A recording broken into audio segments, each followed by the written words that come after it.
Welcome all to Super Bowl 58 NFL Pub Hub. The giant game is just a few days away. And although he has not made an appearance on NFL Pub Hub, which we do want to make changes for next year, I wanted to start this show with my co-host from Bankroll Blitz. And what a season my co-host had. 221 wins, 205 losses, 51.9%, with an average line of plus 131. So he had an ROI of plus 9.15%, plus 38.97 units on the season. Truly spectacular work. And I know, Troy, that you are angry about how the playoffs have followed through, but regardless, spectacular work this season. How are you, my friend? I'd be doing a lot better if I had a better playoff run. Not gonna lie, I kind of had to step away because it's bittersweet, man, to end the season. And the regular just having such a great regular season and just crashing at the end. I've lost every single divisional, wild card, conference championship each round. I kind of took an L.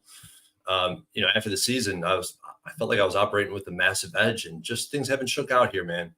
So it's unfortunate to go out like that, but hopefully we can turn things around today. We got one more game left. Let's get to it, man. One more shot. And I was unable to follow my very successful season last year. Angry. You just got to take it and figure out how to be better next year. And that's all I can do. A disappointing season for me, but you kept us afloat with your excellent season. Great to see all the cappers in the chat ready for our big Super Bowl 58 breakdown. We have 18 cappers, 19 including myself, who will be on the show delivering on today's program. Shout out to all the guys in the chat. We got Sammy Calmer, Nasty Nate. Sammy Calmer says Chiefs +3. Chiefs money line. We'll add a few props and same game parlays. If you read around the predictions, it's all Chiefs.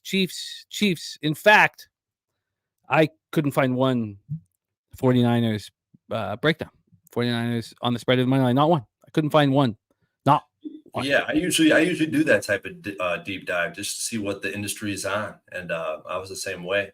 Although usually I go extensive and I cover everybody, just because I had to step away and just get my thoughts together about this game, But yeah, it's crazy to see that again, because it was the same last week, and guess what? Casey got the money.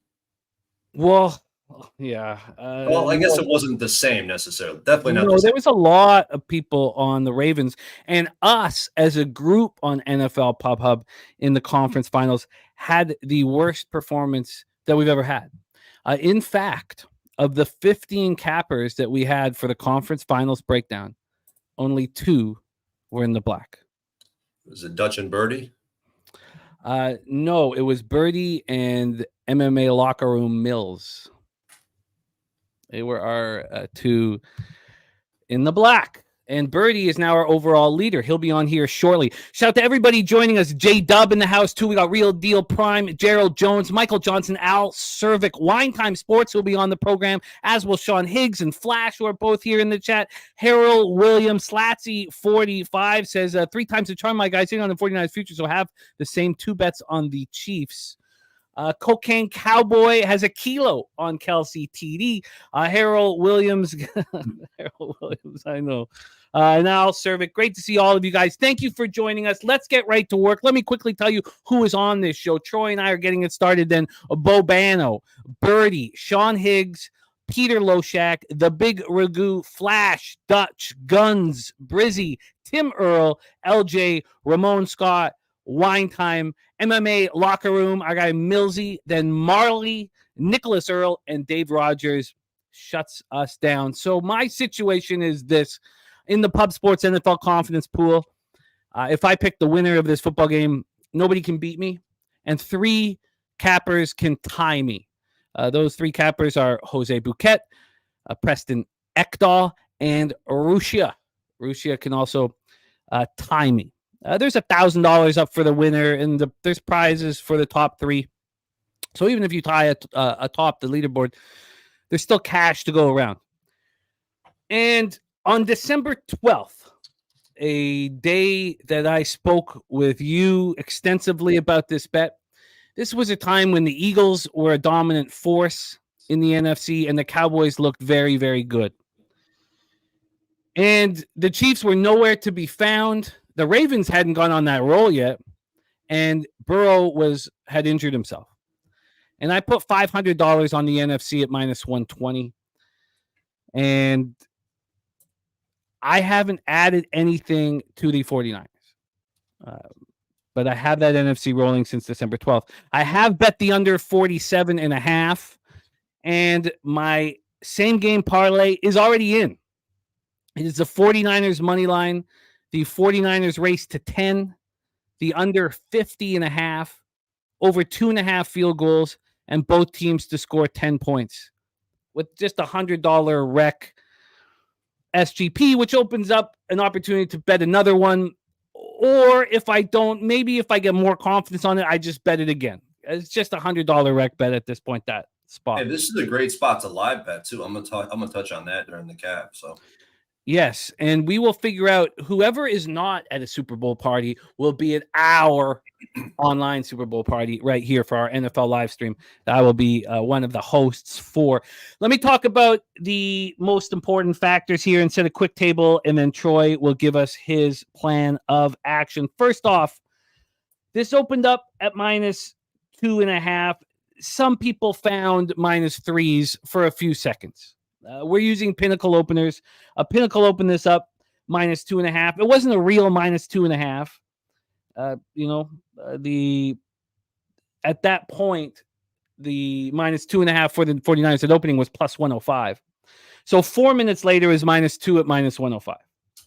Then, of course, as everyone knows, it was Chiefs money nonstop. Chiefs. This line went down to 1. And then it started climbing again. About 5 days ago. Got to 1.5. It got to 2. The 2 is juiced right now at minus 108. If you want the Chiefs plus 2, it's minus 102. From a money line perspective, we'll go over to that. That's where a lot of the cash has been put on by Chiefs backers. And this is crucial. Right now, the 49ers are at minus 131. They opened at minus 125. The line has moved 6 cents towards the San Francisco 49ers, which is hard to believe with all of the money that is on the Chiefs. There was a point when the books were very concerned about the 49ers winning the Super Bowl because of future bets. That is no longer the case. The books now need and want the 49ers to prevail.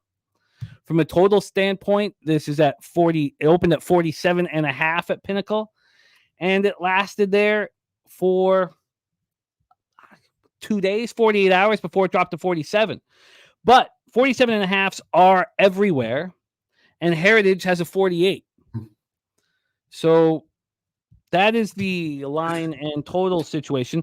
From a cash flow perspective, on the spread, 71% of the tickets and 69% of the cash is on the Chiefs.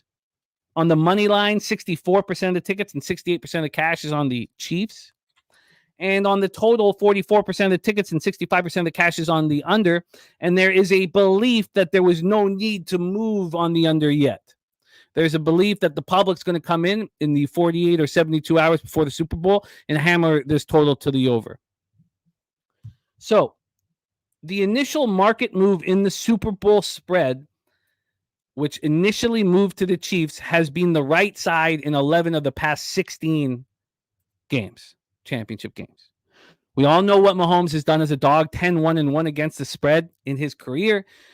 And the Chiefs have been glorious to the under all year long. I cashed on them 2 weeks ago in the AFC Finals. 14 of their 20 games this year have gone to the under. Then with the 49ers, we know they have very high efficiency offensively, but they run the slowest tempo in the NFL. So can the 49ers avenge their 31-20 loss to the Chiefs in Super Bowl 54 4 years ago? Let's get to work and set the table up. The 49ers coming off a 34-31 victory at home over the Lions in the NFC Championship in Santa Clara. They came back from a 24-7 halftime deficit. Brock Purdy was 20 for 31 for 267 yards, touchdown, interception. He also ran 5 times for 48 yards. CMC was excellent. McCaffrey ran 20 times for 90 yards and 2 touchdowns, caught 4 passes for 42 yards. Deebo Samuel played very well despite coming in questionable with shoulder injury, made 8 catches for 89 yards. Brandon Ayuk made 3 for 68 and a touchdown.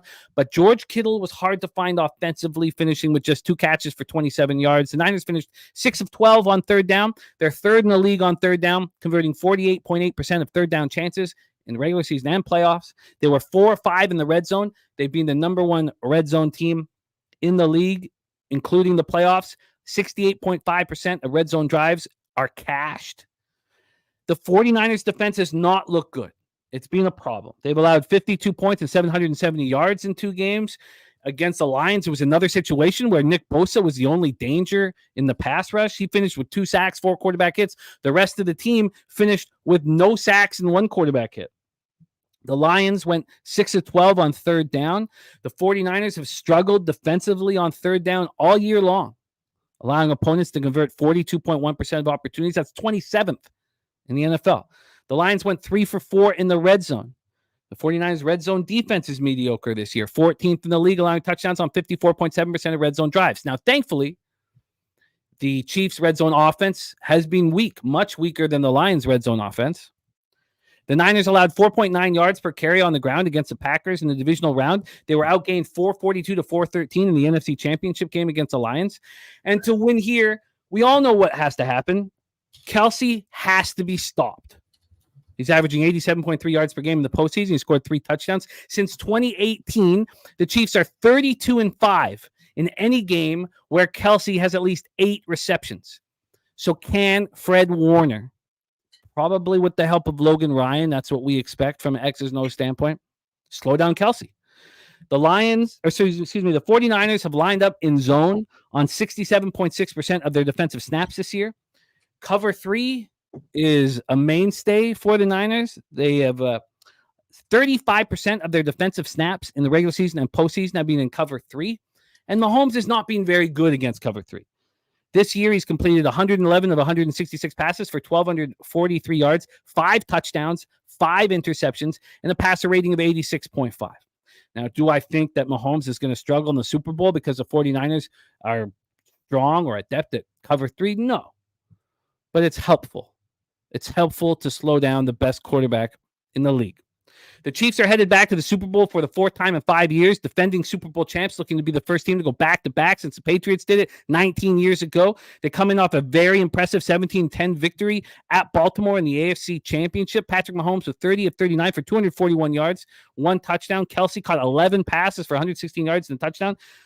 But that was it. You know, Rashee Rice caught 8 passes for 46 yards. I mean, there was a MVS sighting. Pacheco is very good. He ran 24 times for 68 yards and touchdown. He caught 4 for 14. He's going to be a problem. The 49ers run defense has not been very good. The Chiefs finished 8 of 18 on third down. They're 6th in the NFL on third down, converting 43% of their opportunities. They were 2 of 3 in the red zone. As I said, mediocre this year, 19th in the league, scoring touchdowns on 52.7% of their red zone drives. That number is just 46.2 in the playoffs. But Spagnuolo's defense looks excellent. You know, all year, top 10 in DVOA and EPA allowed per play. They've allowed just 41 points through the first 3 playoff games, that Dolphins, Bills, and Ravens. Their pass rush was very strong against the Ravens, 4 sacks, 7 quarterback hits, but one of those sacks was by Charles Omenihu, who suffered a torn ACL, and he will be unavailable here. It's a big loss. He finished 3rd in the team in the regular season with 7 sacks. The Ravens were just 3 of 11 on third down. The Chiefs ranked 5th this year on third down, allowing conversions just 36% of opportunities, and that number has dropped to 29.7% in the playoffs. Ravens were 0 for 1 in the red zone. The Chiefs' red zone defense have been strong all year. They're 8th in the league, allowing touchdowns on 50.9% of red zone drives against. That number is worse in the playoffs. They're allowing touchdowns on 60% of red zone drives. We're still waiting on star guard Joe Thuney with the pec injury, and he is listed as questionable. So you have Mahomes 10-1-1 against the spread as an underdog. You have Andy Reid 31-7 off a bye. So of course the whole world is on the Chiefs. The Chiefs had everything to prove to start the playoffs. Now they've delivered, and the whole world is on them. And Mahomes and Kelsey are the most famous men on the planet. And all of a sudden, the 49ers now have everything to prove. 49ers have covered 2 of their last 7 games. They've not played their best football. Can you turn it on and play your best football here in the Super Bowl? We shall see. Here we go, Troy. Let's roll. What is your plan? Super Bowl 58. How are you getting paid? Yeah, so it was really interesting because last year I had an incredible playoff run and took a massive L in the Super Bowl. Hopefully this year it's vice versa. And I should probably start by prefacing my hatred. I don't want to say hatred, but my willingness to fade Patrick Mahomes and KC, because I've done it 3 weeks in a row unsuccessfully. And every week I got a little bit heavier and heavier. And I took a bath last week, fading KC. So that's just something anyone watching this currently probably already knows that. After the fact, you should know that before I get on with this, with my overview on this game. But I think touching base on this cash flow again, spread bets, 71% of spread bets, 64% of money line bets are on KC. Like Jimmy alluded to, Pinnacle moved this line from 2.5 down to 2. But the money line odds, like you said, went from minus 125 to minus 131. This is a market that you see in basketball games. You don't see this in the NFL, especially with spreads 3 or less. It's a very unique market. I feel like it's completely different playoffs from the regular season. And maybe that's been part of the reason why I've taken a bath. But at the same time, I think it's very notable that this spread's moving, the line's moving opposite ways, depending on how you look at it, because this is very much so a money line price. And there's a lot of KC backers on that money line. But what this cap really came down to me, I had to take, like I said, I took a couple days away, got back at it, started capping this game. And really, what's the appropriate number in this game? The regular season, if I just had this, looked at the numbers from the regular season and applied my line, my model towards this game, it'd be at a 6.25, more towards a 6.5 almost. Now, I bet you a lot of cappers probably had 5, 5.5, but I try to avoid that number because to me that's a reactionary number and my number doesn't move. But let's try to answer that question. What should this number be? Because prior to the playoffs, this number should be at like a 6, 6.5, in my opinion. In this postseason, what have we seen? We've seen San Francisco. They've had one of the worst defensive EPAs in the NFL. If you take what they've done in the playoffs, isolated it, and plugged it into with the regular season and ranked it amongst all the teams, they'd be 32nd in EPA per play. They probably should have lost both games. And I talked about them They probably should have lost to the Packers. And if the Lions didn't shoot themselves in the foot, possession after possession, they probably should have lost that game.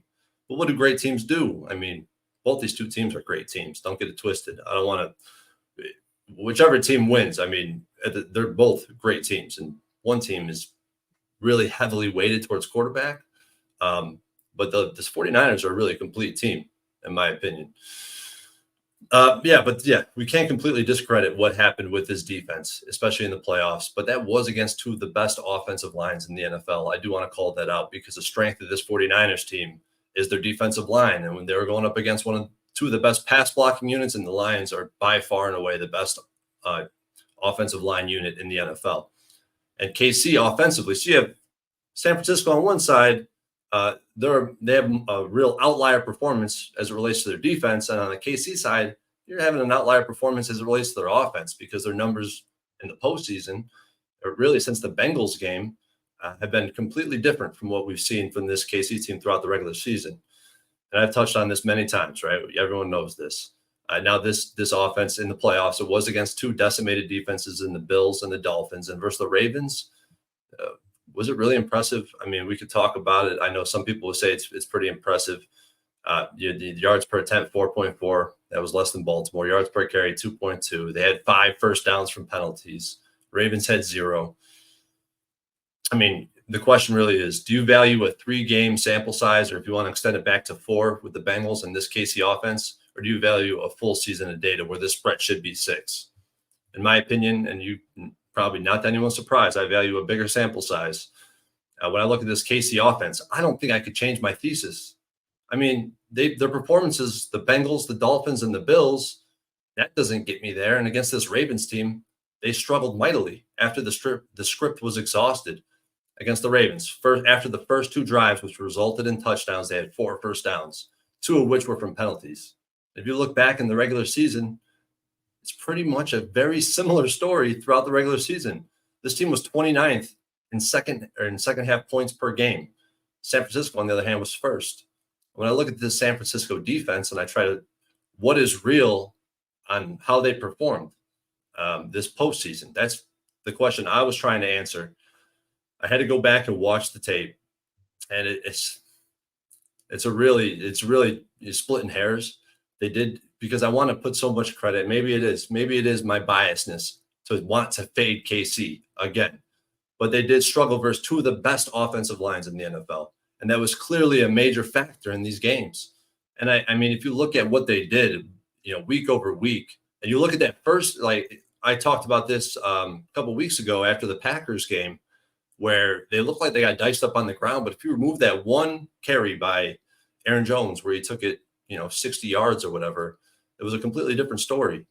And we know that these two offensive lines are nothing like this KC offensive line, which I've been hammering every single week is below average. And now they might be without Tooney, who's their best pass blocking offensive lineman. He's their best lineman all around.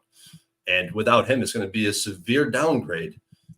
And against this San Francisco defense up front, I think it could be, cause some trouble for them. And this KC defense, they have been great. I folded my hand in saying that this KC defense was overrated months ago, not even weeks ago, months ago at this point. But, I mean, Baltimore kind of let this freaking team off the hook. Let's be honest. They only had 5 designed runs to running backs. They didn't incorporate running backs into the passing game until the second half, in which case they moved the ball down the field. Now they weren't able to score. They threw a pick in the end zone on first down, and they fumbled on the 1 yard line or whatever.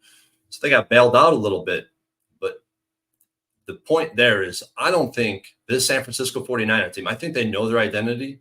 And I think Shanahan is not going to abandon ship at the first red flag.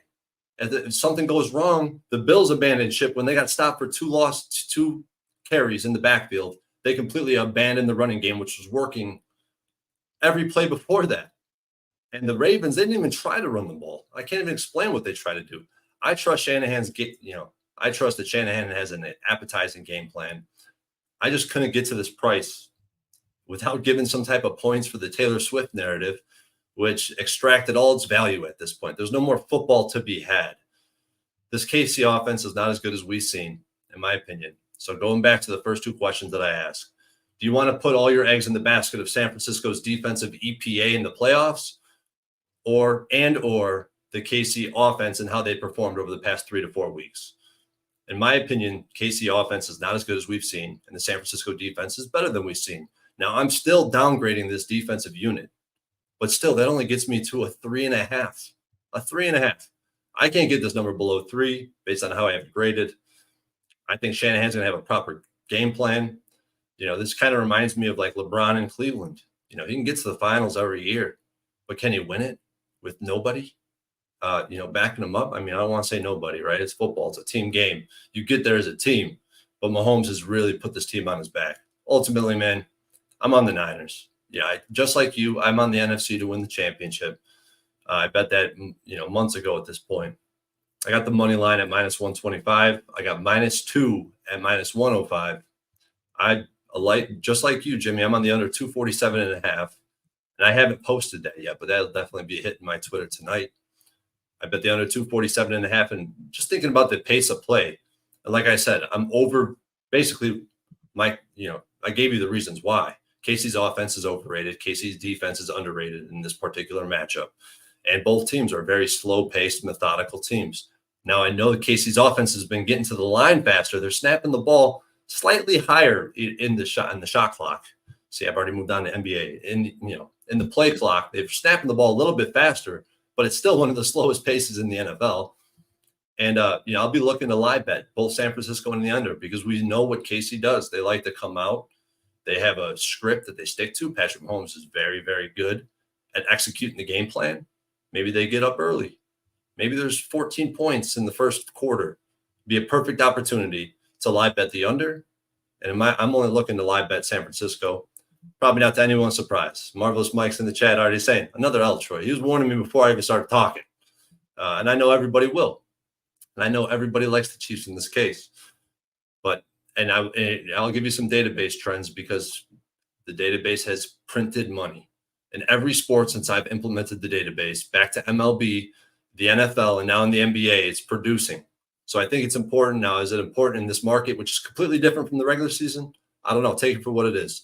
But when it comes to the side, when a spread opens at -2.5 and the money line market moves towards the home team, or I don't want to say the home team because I flipped it to both sides. So I get the home and the away. This is a multi-dose sample when you get the home team and the away team.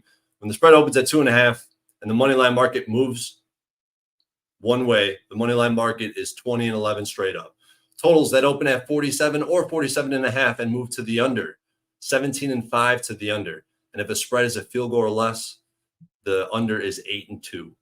And it's been a great season. I got to come out on top here. I really believe that the San Francisco 49ers pulled it out. Oh, I can't wait for Sunday. And your breakdown has given me more confidence because I did not read a single breakdown that was similar to what you just dropped. Everybody is on the Chiefs. And, Sky Dragon said, imagine what the, Chiefs offense would look like without their league leading drops. I read one account for that saying they would have had the 8th best offense in the league if it wasn't for the ridiculous amount of drops that they did have, more than the average. If they just had the league average amount of drops. But Troy is on the 49ers -2 at -105. He's on the 49ers money line. He's on the under 47.5 with me as well. And then he's got the NFC bet with me as well.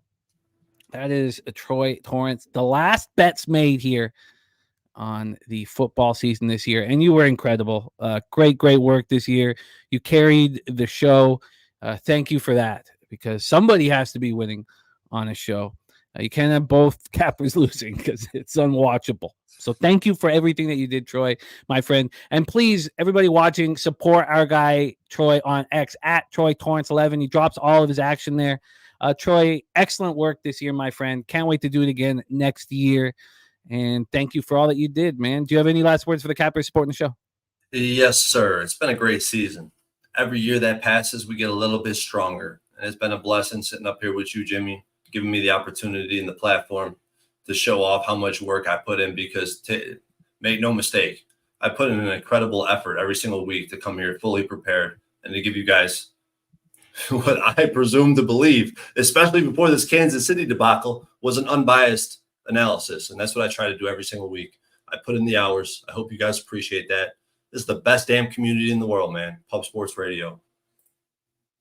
I love it. There he is, Troy Torrance, my co-host all year in Bankroll Blitz. All right, let's roll on. So that was guest 1. There are 17 more to go. We're going to be rapid firing through them. We got some spectacular cappers here rocking with us on Super Bowl NFL Pop-Up. Let's get started with last year's champion. And what a roller coaster ride of a season he's had here on the show. At one point, he was 26th of 27 cappers. He moved into the top 5 last week. That's the climbing out of the hole that he had dug. Right now, he's 8th out of 28 cappers, 73 wins and 71 losses. Overall, down 0.15 units, and a capper that we all want to rock with. Please welcome from Canada's black and yellow, Hamilton, Ontario, Canada's Steel Town, Mr. Ian Cameron to the show. Bobano, how are you, my friend? Good, Jimmy. First of all, let's give a round of applause to Troy, all right? Because I've watched that show quite a bit this season, Bankroll Blitz. To have the results he's put up is just absolutely outstanding. And not only the results, but the insight and the analysis he gives out every week to back up what he thinks. He was just outstanding, and it is a great pick, if you ask me, for you to be co-host with you on that show on Tuesday nights. So congrats, Troy Torrance, on a hell of a year. Oh, that's you're a good man, a class act, and yeah, he was so great. And there's my guy, Uncle Jay, Jonathan Yim, in the house with a $20 dono. Says thanks for all the help this NFL season, boys. Blessing our action. Thank you, Jonathan, and thank you, Bobano. Thank you, guys. It was extremely enjoyable having him as a co-host. But Bobano, we have one game left. Super Bowl 58. In Las Vegas, Nevada, Allegiant Stadium, the rematch from 4 years ago. It was 20-10 going into the fourth quarter 4 years ago. Take it away. And we all know what happened. Patrick Mahomes showed why he is the greatest. They scored 21 points in the fourth quarter and won comfortably. Take it away for us, Bobano. Super Bowl 58. What's your plan? How you getting paid? Yeah, it's the end of the NFL season. You hope for a great game. 49ers and Chiefs, we saw it a few years ago, obviously, with the Chiefs getting on top. And we see it again now this year. Same two coaches, of course, with Reed against Shanahan. I want to preface this by saying this is just another game for yours truly, okay? This is not a game where, it's the Super Bowl. We're going to bet 5 times, 10 times, 15 times what we normally do. No, the same ballpark figure that I bet on a random Monday night college basketball game like tonight goes on this football game. So very important to point that out. Bankroll management, everyone. Very important. Because I know someone a year ago, they bet way too much on the Super Bowl. They paid the price for it. And this isn't an amount where all of a sudden you can't pay the rent. There was even more than that. So, and I don't want to see that happen. So, everyone bet within your means. It's one game. Yes, it's a big game. Yes, it's the biggest game of the year, but it's just one game. That's the first thing I'll say. As for this game, Jimmy, look, this is an interesting one. Troy likes San Francisco. And the one thing I will say about what he just said, you would have told me about 2-3 months ago, you can get the San Francisco 49ers below a field goal in the Super Bowl against the Kansas City Chiefs. I probably would have jumped on it with San Francisco. I probably would have absolutely jumped on it. And maybe there's a turning of the tide here for San Francisco, that they can flip some kind of switch and they can undo everything that I have seen out of this football team. And it's not just the last 2 playoff games. I'm talking about going back to Christmas night when they got their butts kicked on national television at home by the Baltimore Ravens, a team that Kansas City just did away with in the AFC Championship game last week. That's the issue we're dealing with here for San Francisco. This isn't one bad game or one game where they just escape with victory, or 2 games where they just barely escape with victory. This is going back to Christmas night, a routine, repeated display of mediocre football. That's, to me, what it has been with the Niners coming into this game. You look at the offense last week, it was sputtered out of the gate. The defense struggled mightily with, albeit a very good Lions offense. But we've got a Kansas City team that comes into this game. You look at the pathways these 2 teams took to get here. You had a 49ers team at home against the Lions and the Packers, a mediocre NFC team and a very good one in Detroit, but 2 home games and a feeling of you kind of got away with one both times. On the Kansas City side, you've got them against Buffalo and Baltimore, an outstanding pathway to get here as far as excellent teams, excellent coaches, great quarterbacks on both sides, and you just saw this team consistently get better and better as time goes on. I don't need to tell you the numbers about Mahomes as an underdog. I don't need to tell you the numbers of Reed with extra time to prepare, 31-7 in his coaching career with extra time to prepare straight up. A defense that flat out right now is better and has performed better in the postseason, the Chief defense that is, than the 49ers defense going into this game. And you get them in the underdog price range. Yes, full season, you can make a case for San Francisco. You can make a case for both teams. That's why it's a Super Bowl. That's why they're here. But I really value what I've seen the last month. I know this team. I've got a better quarterback in Mahomes on the Chiefs side. I've got a better coach on the Chiefs side with Reed. With all due respect to Shanahan, Shanahan has spit the bit in championship games twice. He did it a few years ago with a 20-10 lead in the fourth quarter. That the Niners had with Jimmy G a few years ago. Chiefs came back and won. And he did it in the Super Bowl with the Patriots and the Falcons. He wasn't the coach there, obviously. Quinn was, but he was the OC. And some of this play calling for the Falcons with the big lead in that game was asinine. Absolutely asinine. And they just made the wrong mistakes, throwing it too much on 2nd down and 3rd down. This is a huge game for Shanahan's rep. Shanahan's a good head coach. He still will be if he loses this. But to get to that next level of where you are on the pecking order, you got to win this football game and you got to win a Super Bowl, especially when you have a team and a roster this talented.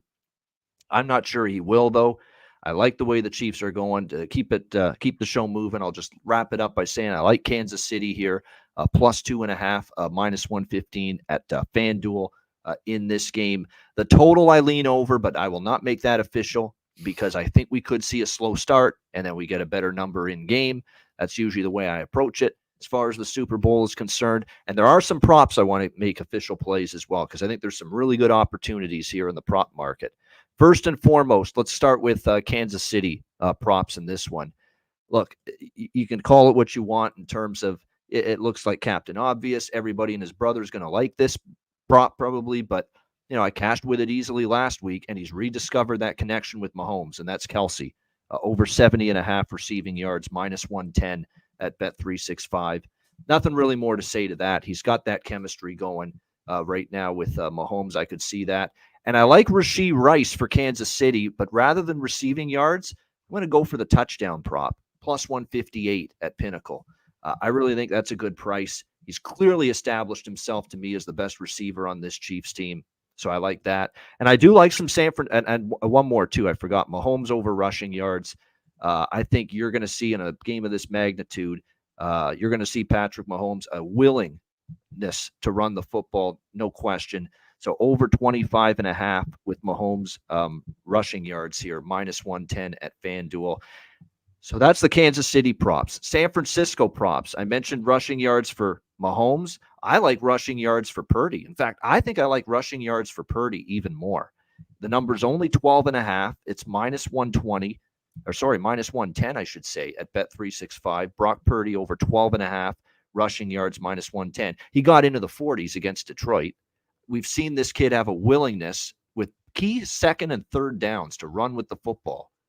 Key plays. That's why San Francisco's still standing, Jimmy. It's because Brock Purdy had the willingness and the fortitude to say, third and long, nobody's open. I'm not throwing a pick.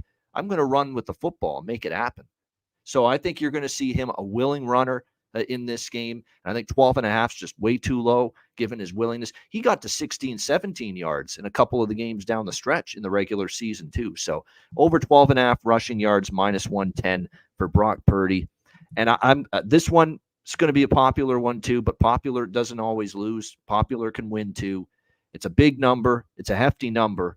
But I'm going to be on Christian McCaffrey over 128.5 rushing and receiving yards for the San Francisco 49ers at -115. For as much as I just said a minute ago, Jimmy, that Shanahan in a big spot, I've got my questions, whether he can get it done. There is one thing I will say in a positive for him.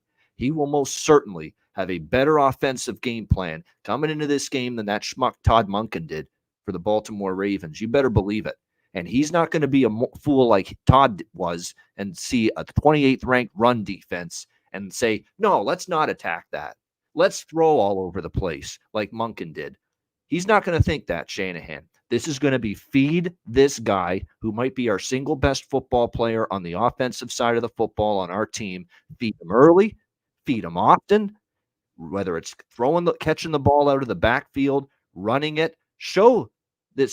Dare this Kansas City run defense, which was ranked 28th this season, to stop run CMC.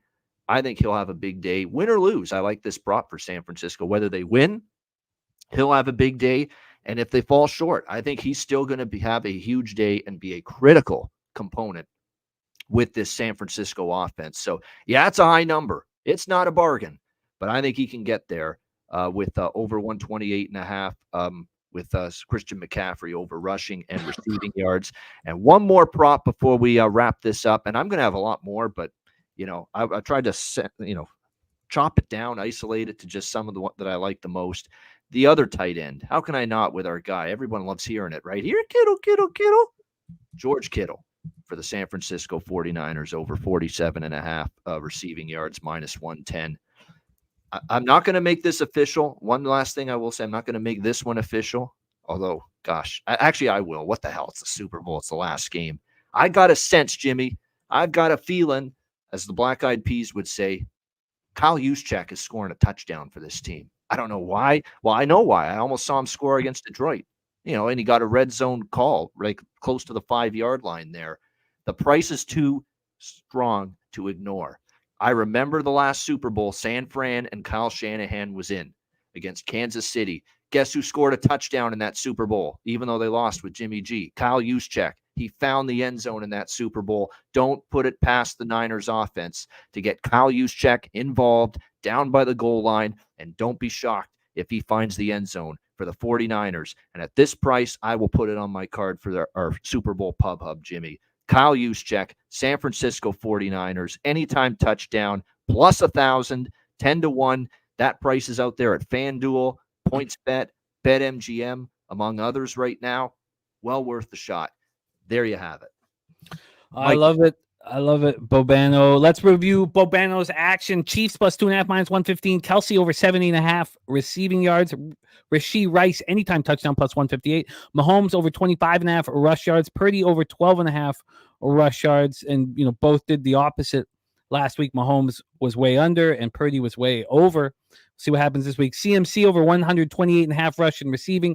Kittle, after being hard to find in the NFC Championship, over 47.5 receiving yards and Juszczyk. Jesus. Anytime touchdown plus one. That's when you're looking at the spelling of it, it messes your head up. Incredible work, Bobano. Get that cash. Thank you for rocking with us. Please support Bobano on X. He has a new Twitter account. The last one got hacked at Bobano Bets for now until we get the old one back. Bobano, get that cash, my man. Any last words for the Cappers supporting the show? Great NFL season. Great, obviously, another great season of NFL Pub Hub as well. And good luck to everyone, Jimmy. You, all the guests that you're having on the show, and everyone in the chat. Whatever side you're on, whatever totals or props you're on, let's make some money. Let's have a big, profitable finish to another great NFL season. Good luck, everybody.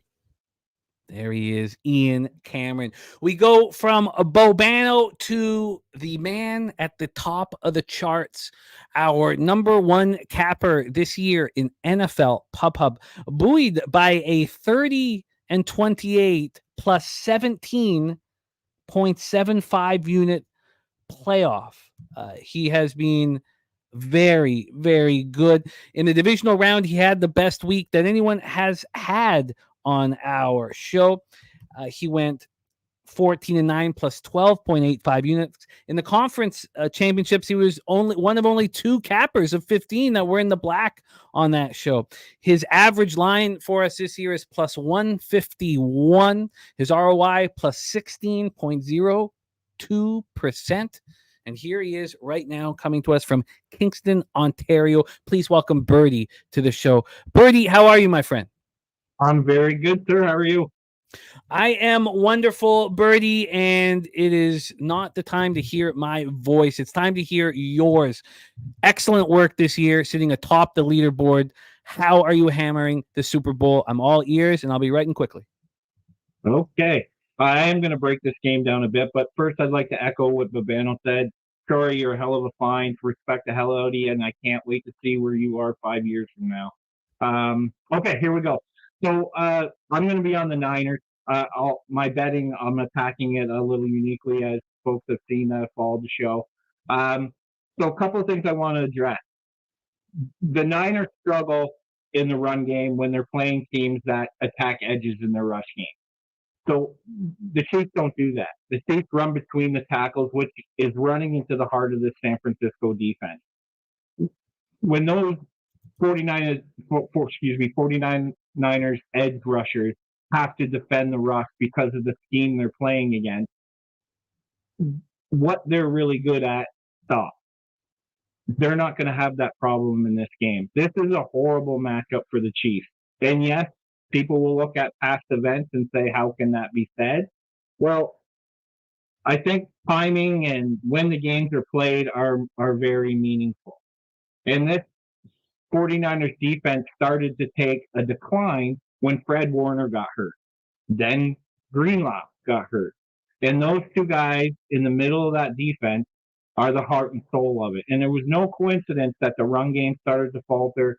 Their pass rush started to decline a little bit because arguably their two best defenders were really, really hurt. Warner missed time. We saw in the second half of the Lions game last week that 49er defense that we all came to remember, because the Lions stopped attacking the edges in the rush game and started running up the middle only. And the Niners started taking that game over defensively. Fortunately for them, That's how the Chiefs run. They run between the tackles. Chiefs don't have a deep threat. So this Niners defense, that let's not forget, it wasn't that long ago where we all felt they were elite, are going to have to play this game from the 20-yard line in, meaning they're not going to have to really worry about a deep threat because Kansas City just doesn't present that option. So they're going to be able to clog up the middle of the field. They're going to be able to stop the run. This is just a really bad spot for the Chiefs, in my opinion.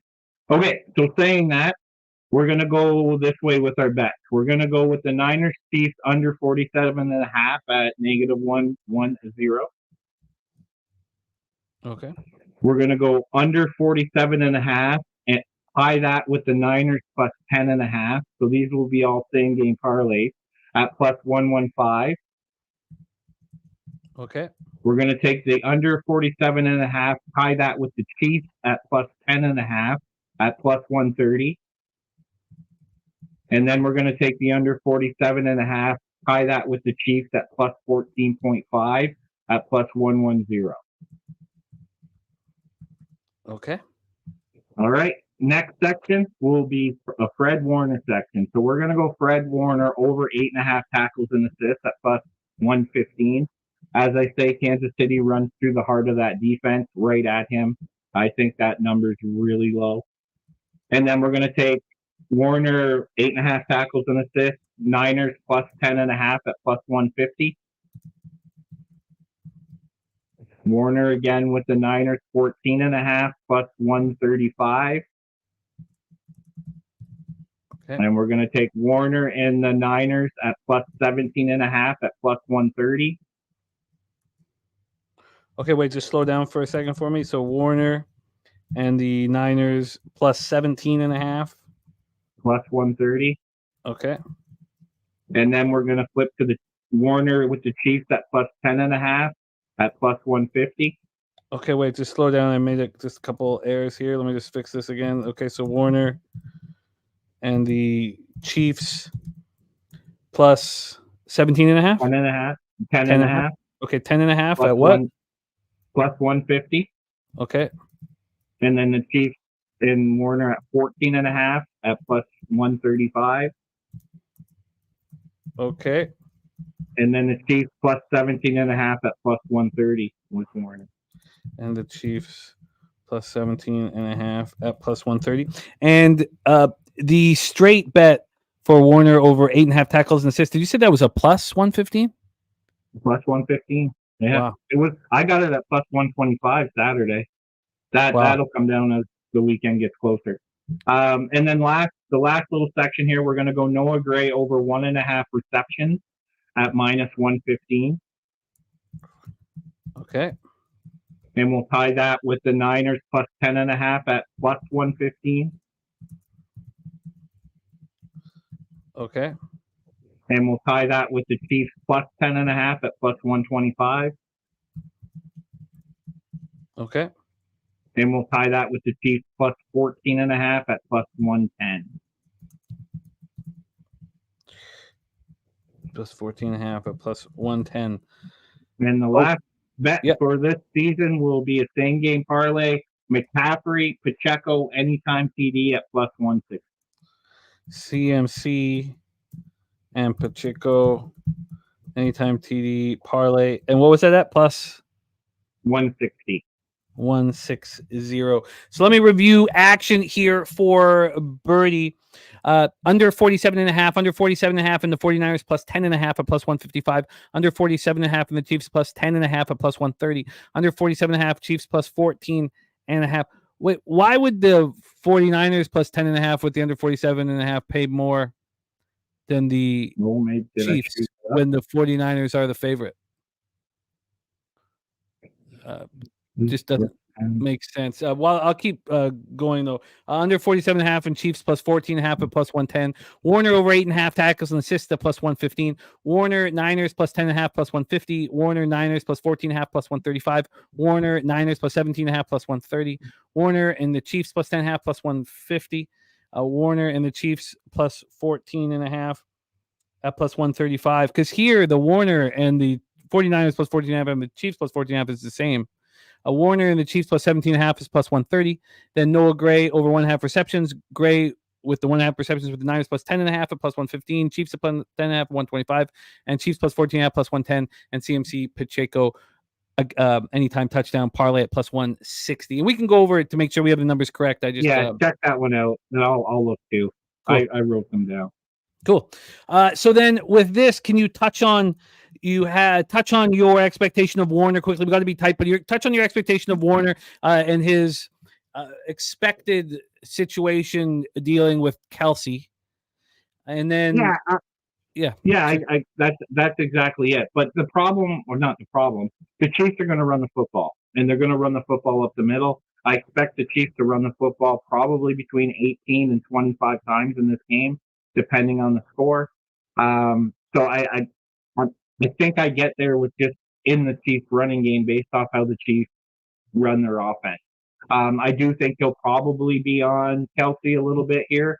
But again, if they can't establish a deep threat, I'm not sure how much help Kelsey's going to need. They're going to need on Kelsey. I think the Niners want to stop the run. Honestly, I think they want to stop the run because if they stop the run, I think they handle this game. Does that make sense? Yeah, it's crucial. No, you're absolutely right. And then touch on Noah Gray here. You cashed the over 1.5 receptions in the AFC Conference Championship. Touch on him. Yeah, he's good for 2 to 3 receptions a game. What I like about him, I mean, I bet him 3 weeks in a row, and we've won all 3 weeks. Missed the layering there 3 weeks ago. But what he does well at the line of scrimmage, they put him out wide, they dump it to him, he gets 4 or 5 yards. He'll do that 2 or 3 times in this game. He's had lots of opportunity, but unfortunately for him, it tends to come when Mahomes under duress. So I think like 2 to 3 catches are always going to be his low end in these games. Chiefs just need guys to catch the football, and he can catch it when it's thrown to him for the most part. I love it, Birdie. Good luck, my friend. Get that cash. Please support our guy Birdie on X at Birdie_bets. Birdie, is there anything else you want to touch on, and any last words for the Capper supporting the show? I just want to say thank you for allowing me to be a part of this. I love sharing the screen with you. I love being in front of the fine folks in the chat, and hopefully you get a little bit something, or maybe a bit of a more of a unique way to attack these games in these types of markets. And all I gotta say is, yes, they can.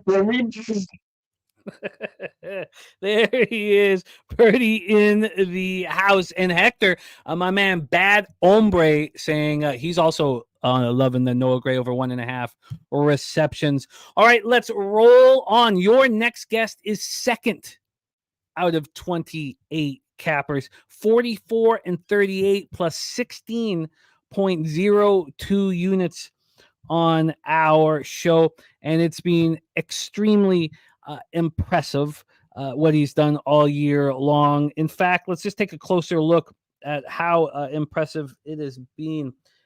Your next guest, he is the star of Midday Money. His ROI on our show, 19.54%, average line plus 131, and 6 games over 500 plus 16.02 units. Let's bring him on right now. As I said, the star of Midday Money. Please welcome Mr. Sean Higgs to the program. Sean, how are you, my friend? Pretty good. What do you say there, Jimmy? How are you? I'm very interested in your take, in your plan here. So without further ado, Sean, how are you getting paid in Super Bowl 58? You know, But there's so much to say. You're so jam-packed. I don't want to go into too much. Let me just jump into a couple things here and let the show roll on. So let's just jump into right off the bat. Successful 2-point conversion. It's yes, 3-1 odds.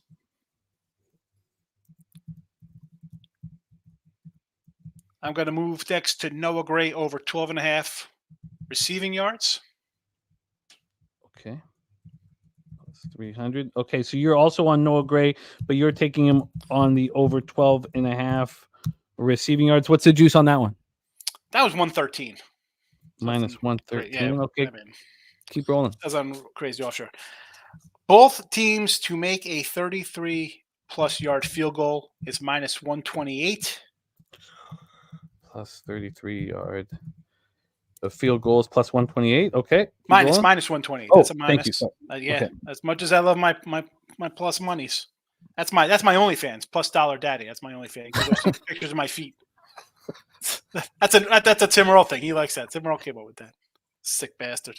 2-point conversion. Excuse me. We did that.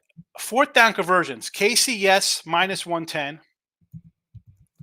San Fran, yes, minus 102. Both teams, plus 310. Thank you, FanDuel, for that. Wow. Yes. Chiefs minus 110. 49ers minus 102. And a yes to both 310. What is that about? Both teams plus 310. Wow. Now let's go. Where else do we go? I'm going to go off the grid. I have so many. I can't give out like not. You just can't give everyone out like that. It's like way too many, and then I don't want to. You can't do. I got a lot of crazy ones. I'll post them in the show that I do. But let's go one little out of book one here. Crazy one. Any player 150 plus rushing yards. Yes, plus 650. Any player over 150 rushing yards. Yeah, 150 plus. Was plus what? 650. Ooh, wow. Okay. Keep rolling. Let's go San Fran to win between 11 and 13 points, 14-1. 49ers to win between 11 and 13. Between 11 and 13 is what? 14-1. Ooh, plus 15, plus 1,400. Okay, keep rolling. That's a wrap. That's it. I'm going for a big Niner win. I'm not gonna just do that. I know the talking point has been Kansas City, right? Taylor Swift and Kelsey get married, live happily ever after. He retires. Andrew Reid retires. You got Mahomes as an underdog. Andrew Reid bye weeks. All that. You got Shanahan with his 28-3 Super Bowl, his 20-10 being up in this against these guys 2 years ago, his 17-7 lead going into the fourth quarter versus Rams and blowing that championship game. But let's focus real fast. I'll get out here about all the love for Kansas City. Their last year, they were down 24-14 at the half and had one good quarter. Came back, rallied in the fourth. Could have went either way. They didn't show up. They didn't even know they had a game played, scheduled against Tampa Bay in the Super Bowl. That 31-9, they didn't even show up for that game. And then the first game against these guys. So let's slow down with Kansas City as a lock and Mahomes is the next goal, which he very well could be. You win this. I'm not saying they don't have a shot to win, but they've really had two good quarters out of 16 in the last 3 Super Bowls to win games. So, F it. Screw it, Jimmy. Niners for the game, minus 130. Let's go. 49ers money line. It's interesting. As I said, I did not read one article, not one, that was on the San Francisco 49ers. I could not find one. And already here, we've had 4 cappers on. And although Birdie didn't take the Niners, it felt like he was going in that direction. How is this line still a 2? No one in there. Everything points to Kansas City. I said that when I did look at lines last week for the show. How do you not take Kansas City? Mahomes as a dog, Andrew Reid, Shanahan, bad coaching, the way San Fran's looked the last 2 weeks. But all that, it still comes down to the number. It's more than just that. Who did you beat? You beat the Bills. You beat the Bills kind of luckily, right? Missed field goal, drop passes, fumbling out of bounds. Baltimore gets a 15-yard rush on their first rushing attempt, decides to run the ball twice the rest of the game. Hey, we're going to switch things up. Shanahan, I said this last week against Detroit, no matter what the score is, he's going to do what he does. The guy's a creature of habit, and he stuck to his game plan. They end up pulling away, winning that game. He does what he's going to do. He's going to run CMC till the guy pukes on the sideline. He's not going to stop. Kansas City deep rush defense is not that great. So that's my take on the game here. I love it, Sean. Thank you for rocking with us here on Super Bowl NFL Pub Hub. Tell everybody a little bit where they can find you, where they can find Midday Money. Yeah, I got the Midday Money show and also Late Night Money. That's at midnight. So Midday Money at midday Eastern, Late Night Money, midnight Eastern. Free picks. You can find me on X at Mr. Sean Higgs. Come say hello. I see some of the crew in there, so we get some of the pub crew in there come in and say hello. So I appreciate that, guys, who come over at Sports Show. Thank you for that. Thank you, Jimmy. Well, what a clinic you've put on, Sean. Thank you so much for making all this time for us. Second got out of 28 cappers. ROI just a taint hair under 20%. Spectacular work, man. Thank you for all that you brought to the show. We'll keep it going. We got one more week, though. So one more week. One more week, my man. Take it easy, Jimmy. Thank you for joining us. There he is, Mr. Sean Higgs. Successful 2-point conversion at plus 300. No gray over 12.5. Receiving yards minus 113. Both teams to score a 33-yard or more field goal at minus 128. Fourth down conversion, Chiefs minus 110. 49ers, fourth down conversion minus 102. And both teams at plus 310. That's nuts to me. That's nuts. Nuts. Any player, or nuts that it's available. Not nuts that he's betting and nuts that it's available. That seems like a smash and grab. Both any player over 150 rush yards plus 650. The 49ers win between 11 and 13 points at 14-1, and the 49ers money line minus 130. And our guy, Director 97, with the dono and gifting a Pub Sports Radio membership. You are a good man, Director 97. Thank you so much for your support. Let's bring on your next guest. He has been doing shows with Mr. Sean Higgs for many, many years. And now they are back-to-back right here on NFL Pub Hub. And I will be back in action with him in 8 days. Loack in the bag. I'll be back in business in 8 days. He stars here every Tuesday morning at 11 a.m. on Pub Sports Radio. Come to us from Brooklyn, New York. Please welcome Mr. Peter Loack to the show. Loack, how are you, my friend? Oh, I'm doing good, man. I always knew Sean Higgs was good. Never quite knew he was that good, though. Damn, Shawnee Higgs. Shout out to you, baby. Sean Higgs. Awesome guy to hang out with as well. Always knew he was good. Never knew he was quite that good. Unreal. Shout out to Sean Higgs. What a clinic he's put on. Not only that, but this is what the guys who've been the most successful, this is what they've done. He had his first bad week. So he's been 5, 6, 7, 8, 9, 10, 11 weeks he's done the show. His first bad week was in the conference finals. Before that, in the first 10 weeks he was on our show, his worst performance was 2 and 3 down 1.3 units. Just the consistency. Director 97 with a $5 dono to get us rolling. Mr. Peter Loack, you are 8-8.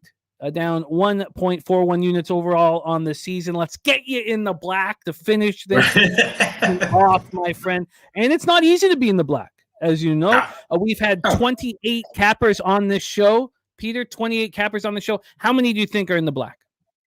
Well, if they're on the show, that automatically selects for people who are likely to be in the black at 28. But then again, you set that up as like it's not easy to be in the black. I'll go 28. I'll go with 19. 7 cappers are in the black out of the 28 that we've had on the show. Okay. Right. Okay. Oh. So there. Maybe you want to cherry pick a little bit and like get those records up a little bit. Wow. All right. Okay. Yeah, not easy. Sure, not easy. Pete, get to work here. How are you getting paid in Super Bowl 58? All right. I still got a lot of work to do. There's a few things that I'm liking, though, kind of obvious stuff, right? I definitely, it could lose, but I definitely like McCaffrey to be used a lot and probably to be okay. Or to be good. So, rushing and receiving yards over. I know it was earlier, it was lower. It's been headed up. Now I saw 128.5 minus 130. I think that was at Caesars. I'm sure there's a better line somewhere, but McCaffrey rushing and receiving yards over, I think is still a solid play, and rushing attempts over. If you can find a line for me there, 18.5 is what I got.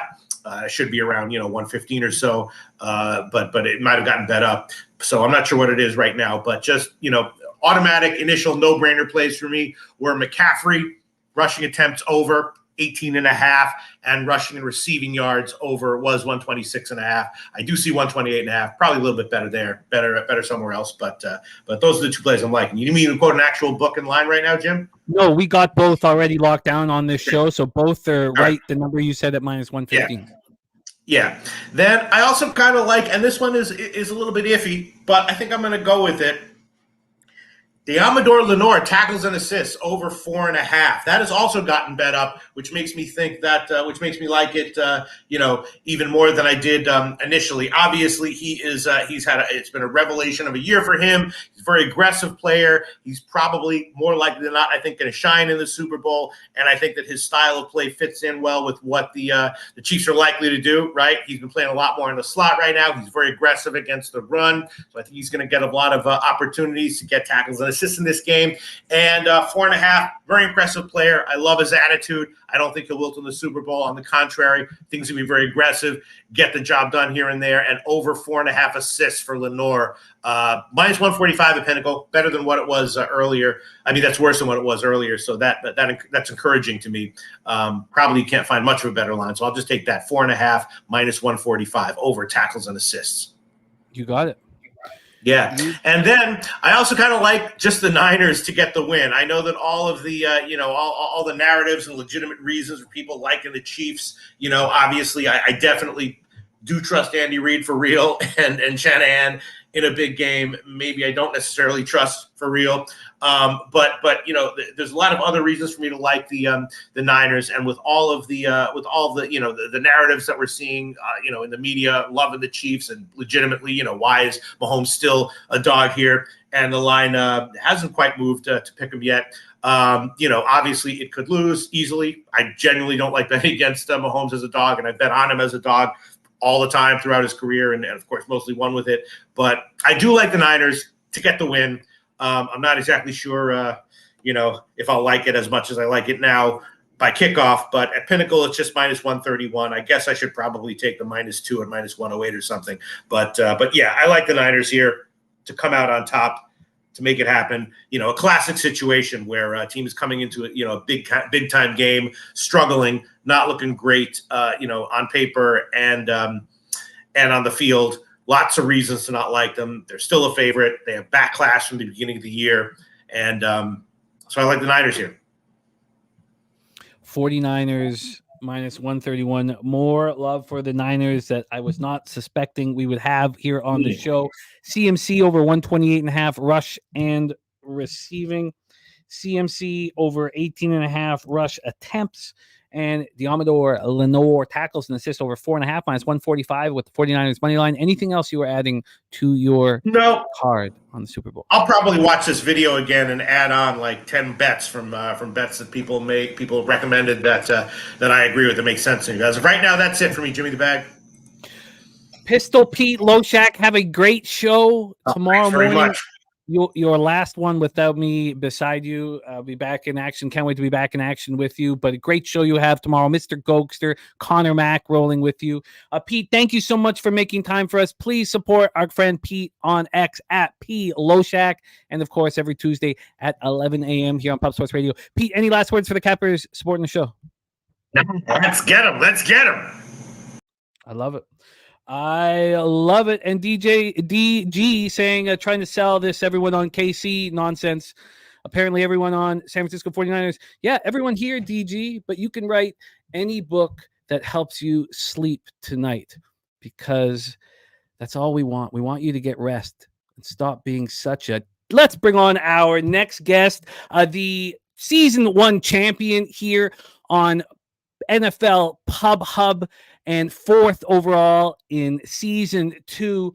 Please welcome from Ocala, Florida, by way of New York City, the big Ragu in the house. Doc, how are you, my friend? What's happening, guys? How we doing? My chair shrunk. I feel like I'm about 4 foot tall over here. I don't know what the fuck's going on with this chair, but it's good to be back with you guys. Always a pleasure. Yeah, I shit the bed a little bit, just a little bit. I've had my worst fucking NFL playoff in decades, but you know what? Got one more game to go, guys. One more game to go, and we're going to bounce back here. It's a big bounce back spot. One thing about the Super Bowl, though, guys, like Ian said, great point by him. It's just one game, guys. It's just one game, and it is a game for Joe's in my book, but I'm here to play. I'm here to have a good time. Let's make some money. Well, Ragu, take it away. The floor is yours. How are you getting paid in Super Bowl 58?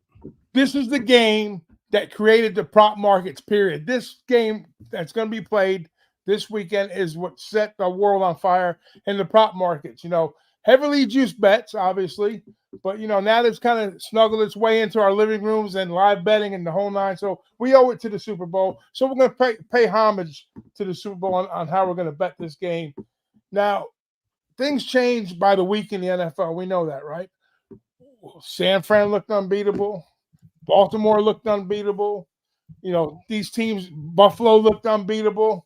What I didn't count on was Mahomes running through Buffalo, going to Baltimore, taking them down. And I came out with a little motto many years ago. When I stopped betting against Brady, I'm either betting with him or I'm not betting at all. Well, guess what? Today, for me, it's all about Kansas City. I don't care, Purdy's walking on water. Ayuk's going to, run through the tunnel and run end zone to end zone, score a bunch of points. I'm looking at this game one way. I'm line focused on the Kansas City Chiefs. I'm tying my props into them. I'm tying all the TD plays. There's only one play I'm not tying into Kansas City, though. It's the old-fashioned coin flip at -101, baby, and take the tails. Start the game off with a little, cheer. Take the 1-on-1 on the tails on the coin flip. We're talking Super Bowl, right? You got to bet the coin flip. Tails at -101. So how do you want me to put this all together? Do you want to start with the Chiefs money line, Chiefs spread? How do you want me to start hammering this out? We're gonna get to the props, and I'm gonna do the spread last. Okay. So I got a ton of props here. Okay, we got tails at -101. Fire away. Right. So who's better at the end of the game, putting the ball in somebody's hands to score last, regardless of what the situation is here? I want the ball in Mahomes' hands with 2 to 3 minutes to go in the game. It's whether they're leading or whether they're coming from behind, which very well possibly could be. So I'm going to take the Chiefs to score last here at -110. Chiefs score last -110. All right, let's roll. Right. So now we're putting the ball back in Mahomes' hands. I got a prop on him over 13.5 yards rushing for the longest rush. For his longest rush, excuse me. The longest rush over 13.5 is -110. Rush. Because I got a feeling he's going to be on the move. All right, you're in business. Keep rolling. Okay, and I heard Birdie talking about running between the tackles. That's what they do, but the ball's going to be spread out in a lot of different people's hands here. It's going to spread that D out just a little bit. So Pacheco also, I got his longest rush over 15.5 yards at -110. Pacheco longest rush over 15.5. Okay, keep rolling. Right. I got Rice reception over 20.5 longest. 20 -110. Okay, over keep rolling. 20.5 yards, long reception. The thing that scares me about the Mahomes props is it took a bad beat on him a couple years ago with the QB props, taking those 3 long kneels, kind of put it back under. So be mindful of that, guys. If you're going to take the QB props, be mindful of the kneel downs at the end of the game. All right, so now we're going to get to the TD props. I got Kelsey +105 anytime touchdown. Keep rolling. Got Mahomes +380 anytime touchdown. Okay. Got Pacheco -120 anytime touchdown. All right, you're in business. Now we got the first TD. This is where it gets a little dicey. Kelsey +750. Okay, I'll do this here. Okay, first +750. Okay. Yeah. Pacheco +650. Okay. My homie +2200. Okay. And my homies to score a touchdown and win the game +750. Touchdown. Anytime touchdown and win +750. Yeah. I mean, we know they're going to have to spread the ball out and pass a little bit. So there's not a guy better in the league at making halftime adjustments and with time to prepare. So even if they do start slow, which I kind of hope they do, to be honest with you, because I want them to kind of snake the game late, with a victory. And I think if the Chiefs are going to win the game, it's going to be better than a touchdown. To be honest with you, I don't think it's going to be a squeaker. They're not going to blow them out, but it's not going to be more than a touchdown. It's going to be probably between 3 and 6 points if they win. But I'm not going to bet that. But I will bet the Chiefs at -4 at +190. Chiefs -4 at +190. All right. Yeah, and I'll take just the regular, the number, the +2 or 1.5, whatever you get me. Sure. The best number we can get you on the Chiefs here right now is a +2. A +2 at -102, which means I can get you a 2.5 if you want to pay for it. It's up to you. No, I'll do the +2. Okay, Chiefs. And you said that was at what plus? -102. -102. Okay. Yeah. And then finally, let's jump into a little MVP category. We know the script, the bullshit with Kelsey and whatnot. So I'm gonna flip the script here a little bit. I'm still gonna buy into the narrative, even though the NFL is getting paid with all the nonsense that's going on. Maybe Hollywood wants, like you say, right off in the sunset. Who gives a shit after the game? They're getting paid early on. Give me Kelsey at 16-1, and give me Pacheco at 30-1 MVP odds. +1600, +1600, and then Pacheco. What was Pacheco? 30-1. MVP +3,000. So not one time did I give you a San Fran option in there because, like I said, I'm laser focused on the Chiefs offense. Yeah, I know the defense is a big part of the game. I get that, but there's too many different angles here. I want to do something out of the ordinary here as far as the props go, which in reality, I usually probably bet between 5 and 8 props during Super Bowl. But you notice I'm tied in with Kelsey, Mahomes, and Pacheco. Those are my guys here. And then the Rice sprinkled in for a little long play down the field. So I think that's the way the game goes. I think the pendulum has swung. Okay, yeah, you can break down the X's and O's. I get it. That's what we do when we cap these games. But this is a game for show, guys. And don't you think for 1 minute that Andy Reid and they don't want to prop Mahomes up for another Super Bowl here. So play the script, guys. Get on the right side of the game. Maybe a little public, but I get the sharp action the other way. I get it, but I just think the script's been written here, so let's finish out the script. And if I'm wrong, guess what? It won't be the last time.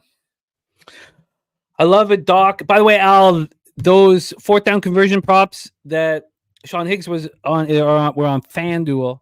Here we go. Big Ragu's on tails at -101 for the coin toss. The Chiefs to score last at -110.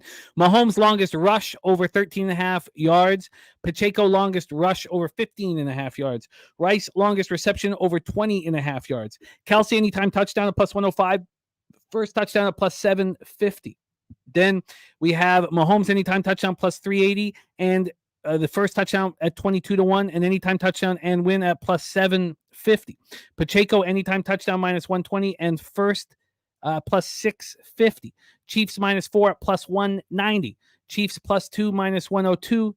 Kelsey MVP at 16-1 and Pacheco MVP at 30-1 at +3,000. And again, I guess DG, should we not believe in what all the books are telling us? Because you don't believe Skydragon doesn't believe that the Chiefs are public. He says the 49ers are public. BetMGM said 89% of their spread action was on the Chiefs. Here we have 71% and 69% on the spread on the Chiefs, 64% and 68%. But if you don't believe that, that's fine. But that's the information that we've been given, DG, Yeah. and it's fine if you don't believe it. That's the You can't. Hey, sometimes you can't believe what your eyes show you, but you can believe what you can hear, right?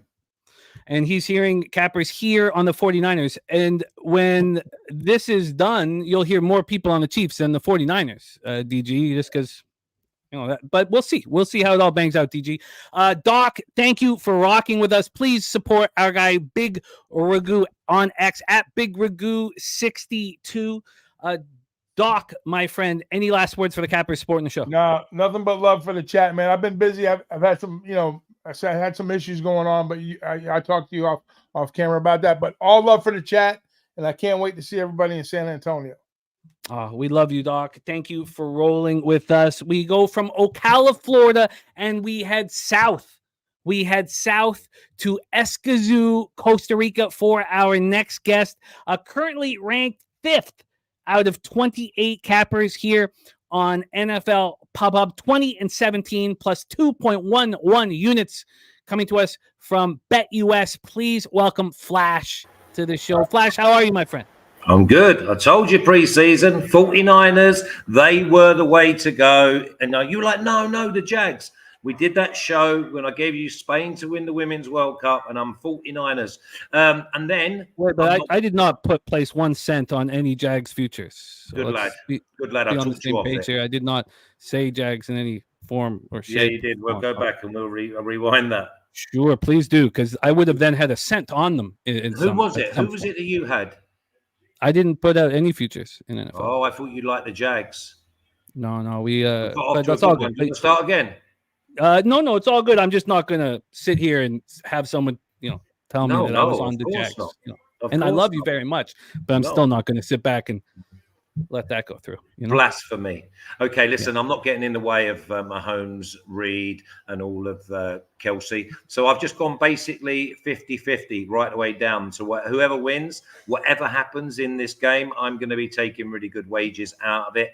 But my thought process is that all the strengths on one side play into the strengths on the other side. I mean, this is one really tight game. I was asking most people who know about the game, when was the last game that you knew, like, is this one of the tightest Super Bowls you've ever known?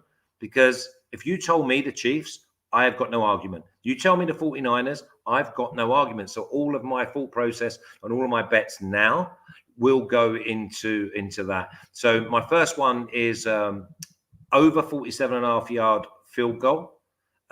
Plus 105. My reason for that is I don't think there'll be any gambling. There'll be no 4th and 2s in the first three quarters for me, no 4th and 3s. So I'm thinking get to the 30-yard line, I'm going to pick up a minimum of 48. Butker, Moody, they're both happy to go over 50, so plus 105. Over 47.5, the longest field goal. I like it. Longest field goal over 47.5. Keep rolling. Okay, then I've gone with team totals, both under. I've gone under 24 for the 49ers at minus 110 and under 23 for the Chiefs at plus 102. I like it. Chiefs under at plus 102. 49ers under 24 at minus 110. We're in business. Keep rolling. Okay, then I've gone with overtime at plus 790. Overtime at plus 790. I looked at the first half tie, full game, either team. It's 16-1 with first half tie, full game Niners. 18. This had 365. 18-1 first half tie, full game Chiefs, and then first half tie, full game tie was 50-1 or something like that. Overtime plus 790 for Flash. I get it. Keep rolling. Over 3.5 field goals in the game at plus 135. And my thought process then, if I get into overtime, I think that basically the way that this game's going to go, it's going to be a bit of a throwback. And obviously coming from the Bill Belichick school, I think it's going to be field position because they're not going to want to gamble. The 49ers not going to gamble and give a short field to Mahomes and vice versa. You asked me who's the strengths. The strengths are on the Chiefs side of superior coach, superior quarterback, maybe a superior tight end, other than obviously Kittle being the number one blocking tight end. So I've gone with the over 3, but I'm definitely want to be with the under. But I was told not to do the 47.5 because the public, they love points, they get carried away. I'm hoping to get closer to 48. I'm not sure now because it's been the most solid market since it opened. Since everything opened, it's just been rock solid at 47.5. I was hoping to get 48.5 and then obviously still go under, but everything that I've done correlates to the under 47.5. So for this show, more than happy to go 47.5. I agree with you, and I bet it. And I was with the same sentiment as you that, don't hammer it because I might want to come in again before kickoff. But Pinnacle moved it to 47 immediately. And as Birdie's saying, Heritage is the one offshore that's at 48. But over 47, or sorry, under 47 and a half here for you. I will line shop for the best available number, but keep rolling. No, that's me done. That's me done. So basically, and with all of them bets, and obviously I've laid out a little bit for the same unit for the total. I end up winning whatever happens before any gravy's poured on, like $800 in the game. So it's a nice Sunday for me. Let me ask you this: if you did not have the 49ers Super Bowl ticket in your pocket, would you be then betting them here? It's hard, and it's like if my auntie had balls, would it be my uncle? No, because I think the 49ers are the best football team, but I'm up against three exceptional sporting individuals, and I'll tell you what I would do is if Chokey Jackson had won last week against the Chiefs, I would have gone and left my ticket 100%. And you know I had the Bills. So my idea was it was Bills 49ers, no worries. If it was 49ers against anybody else, because again on the shows earlier on, I told you NFC far stronger than anything in the AFC. But if you think I am going to sit there and look back and go, have I ever just not taken my wages out of this? No, Mahomes is the one person that can come and fuck me. So I'm taking it. As you say, it's a normal weekend for us to make money, and that's what I've got to do. And I'll be smug. And then obviously, where any of these props come in, it's just pouring gravy on me roast dinner. It's absolutely perfect. I love it. Nuke saying that you have been killing AFCON, the capper of the week over at BetUS. Keep up the great work. When can we see you next, Flash? What's next for you? So Thursday, obviously, it'll be the European leagues. Friday, we'll do the final of AFCON. The semi-final show was done today. I think they both could end up on draws. And do you remember what I used to say to you? Knockout rounds. Bet both teams to win on penalties. We got it twice last week at 8.75. So you end up winning 7.75. It's just one of those where the teams, they have a fear of winning, not losing. So again, they get everyone, that 48 men behind the ball. Very, very tight games. I think at least one of the games goes to penalties in the semi-final. And then obviously on Friday we go then. And then we start looking forward to spring, and spring means Triple Crown. Oh, yeah. And we're going to want to get after it with you when it comes to thoroughbred season. Flash, thank you so much. We got Flash on the longest field goal over 47 yards at plus 105. The team total for the Niners under 24 at minus 110. The Chiefs team total under 23 at plus 102. Overtime at plus 790. Over 3.5 field goals. I've got over 2.5 in my SGP, which I couldn't even believe that was minus 185. But I couldn't bet that individually. Over 3.5 at plus 135. I love the bet. And the under 47.5 at minus 109 here. Yeah, just another thing I'm not going to add, but I've just seen now that obviously, thanks, this is what this whole show typifies. This is what actually is all about, is I've just found both of them bets on both teams to have a fourth down conversion. I'm not adding them. But I will be adding them. Do you know what I mean? Yeah. It was shocking, that number. I haven't got the prop of both of them, though. Only individually. What's the juice on each one? I think it's minus 110, minus 120. If you just bear with me 1 second, because I know that you're really, really tough for time. Fourth down conversion. Yes. 105 for the Chiefs, 49ers, and minus 125 for the Chiefs. So minus 105 49ers, Chiefs minus 125. Yeses. That's wild. I'm going to be looking closer at that as well. Flash, thank you so much for sharing your time with us. It means so much to us. Please support Flash at BetUS and follow him on X at Flash_37 and get that cash, my friend. Much love to you. Any last words for the Capper supporting the show? Oh, yeah. Listen. If you win, you win together. You lose, you still win together. All right. So, and James, massive apologies for the casting aspersions. It won't happen again. It's all good, buddy. I love you, man.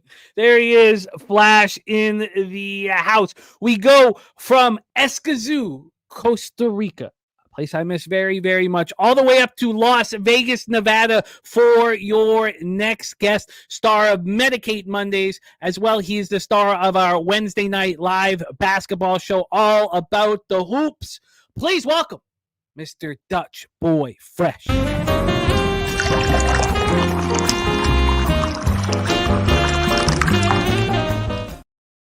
Dutch, what's good, my friend? It is great to see you. How are you? Jimmy, the motherfucking bag. Salute to you, my guy, and all the real ones holding us down in Wi-Fi land. Good to see you, my man. It's real good to see you. I'm good. It's Medicaid Monday. I'm lovely. Yeah, man. The Cavaliers first half full game, and I'm sweating out this Hawks plus the points. Let's go.